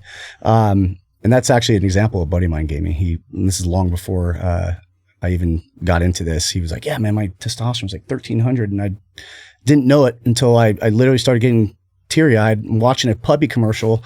And then I asked them, hey, is something wrong with my testosterone? And he was like, plus 1300. So that's a real life example. So you just have to do it the right way. And people have to be convinced otherwise sometimes. You kind of have to educate them. A huge piece of it is monitoring. Don't go buy it off the street. Make sure you're getting it from a credible source. Make sure it's getting prescribed by a licensed physician, someone who knows what they're doing. It doesn't mean just because they're a physician assistant or a nurse practitioner, they could have zero background in hormone therapy. That doesn't mean they're going to know what to do. You basically have to teach them just like anyone else starting from scratch in this, I guess, in this subject matter. It's like an EOD Tech. You can have an EOD Tech who's got a ton of experience in IEDs, improvised explosive devices, and has very minimal experience in UXO. But you go to a guy who, say, spent half his career at the base shop of 29 Palms, who knows every single ordnance item inside and out, from what, pyrophoric liners used on the inside to the type of fuse and all the different explosives inside to create the explosive train. Those guys are going to be wizards at UXO, but they're not going to be very good at IEDs. It's the same thing in healthcare. That's why they have specialists for everything. So just because you hold a title doesn't mean you are, going to be a good choice for that position. You starting to plot out your any long-term goals yet? Yeah. I mean, I'd like to own a few businesses and, just make some wise investments, and then sometime in my 50s kind of step back. And I'm never going to be able to settle down and relax. It's just not my personality. I'm always going to want to have some sort of hobby, whether it's a business or something that generates some sort of money.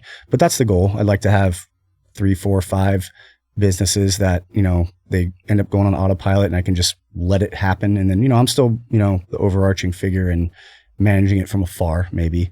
But I'd like to have a little bit of a diversified, nest of businesses that I can rely on. And then from there, I would like to retire and with a lot of money, or just have that passive income from those businesses. That's kind of what my goal is. I always have the Marine Corps retirement. I got the disability and the Marine Corps retirement. So that's guaranteed forever. So that's a nice cushion, But I mean, for Southern California, it's not a whole lot. That's why a lot of guys end up moving to, Louisiana or some literally almost anywhere else to let their money stretch a little further.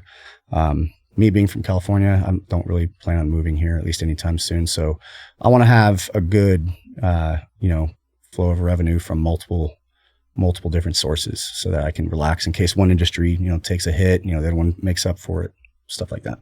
Any big aspects of missing the military once you were out? All the time. Yeah. I still keep in touch with a lot of people. A lot of them are still in. I'll be in North Carolina next week for a buddy of mine who's getting married. I still talk to all of them. And now, at first, I wasn't really missing it that much because I know what they're doing, and it's kind of like, all right, it's the same stuff. It's just a few years later. But now, in recent times, the last few months, and things have kind of ramped up. I know people that were in, I think I know people who were in Venezuela. These guys don't really confirm that, but you can read between the lines talking to some people. I do have a lot of friends that are actively involved in what's going on. And then I have, everyone else who's still in that is kind of, just kind of waiting on the sideline, waiting to do something if needed. So, and a lot of my friends are working in companies like Anduril and Northrop Grumman, and they are supporting, the active duty guys, through, whatever type of job that they're working. So that's cool. They got that tether. Yes, I do miss it. I miss being around the guys. I will probably get a little bit of fear of missing out, a little bit of FOMO, if things escalate even more, and then we put troops on the ground, in places like Iran or wherever the next place is, who knows? So yeah, absolutely. I don't want to see my guys, my friends, especially with knowing what I know now. I feel like I have a lot to offer. Just, I don't have a left foot to offer anymore. So I won't be actually physically there, but I've always thought about if another world war kicks off or something really crazy happens, I'm not going to sit back. I'm going to be involved in it somehow, in a civilian capacity, but I would like to be some sort of asset somewhere to someone, so that I don't feel like the last 20 years have just gone to waste. As we bring this to a close, any last piece of advice specifically related to the transition component that you want to put out there? Last piece of advice. I would say, open up your aperture. You don't have to do something that's related to what you did. You know what you know. If you want to, great, do it. If you still want to do it, then keep doing it. I feel like a lot of guys get out and they feel like they have to go down this road because, that's what they've done. That's all they know. But if you're going to keep doing that and you weren't forced out, a lot of times, why don't you just stay in and keep doing it, right? You just work at the staff level, because that's essentially kind of what you're going to be doing equivalent wise. You're going to be a desk guy. You're not going to be on the ground unless you're taking, very specific types of contract jobs. So I would say open up your aperture, because you have a lot more skills. Kind of goes back to this question that I was asked right here. Which is, and this is something I tell guys all the time. You have a team commander or a team chief on a MSOT, and that's what they think is, that's the epitome of their experience. Or you're an ops chief, or you're a company commander. Well, every single one of those positions, all you're doing is managing business at some level, some way, shape, or form. You're imagining a corporation, whether it's a small team or a larger team, or you get to the battalion level or component level, et cetera. You're just moving yourself up the ladder. And everything that you've learned, how to manage people, how to strategize, how to use funds and financing, how to sell stuff. You sell stuff all day long. You're selling ideas. What are you doing every single time you talk to a commander about an idea that you want to happen on the next op, a new piece of equipment? You're trying to sell it to that person. So all these things are transferable. You just need to do that in this space, whatever space you choose. And you have a lot more to offer than you think. You just might need to change the way you communicate a little bit, the way that you kind of manage and deal with people. Can't do the same as you did in the military, in the real world. But if you take that concept and just apply it and make a few tweaks, I'd say that that's probably the best piece of advice I could give guys right now, to kind of instill a little confidence, because I've had guys say, I have no idea what to do. I have no skills to transfer. You know, what am I going to do? Get a job kicking down doors? No, that's not really a job. I mean, it is, but it's like a very small piece of a larger job that, you know, a guy on a SWAT team is going to do. So unless you want to be on a SWAT team, then you can take all this stuff and just apply it to anything. And business, what I realized is it's what it is. An MSOT is a small business. A company is a small business. It's just larger. That would be my advice. Well, I appreciate your time. Thank you for sharing your story, and I wish you all the best going forward. Appreciate you having me. As always, thank you for listening or watching the episode. If you have any comments or questions, feel free to reach out on social media or send me an email. The links are all in the show notes. I'd love to hear from you. Also, if you're not already, please follow the podcast on whatever platform you get your podcasts. You can also subscribe on YouTube. And if you would, please leave me a rating. Ratings do two things.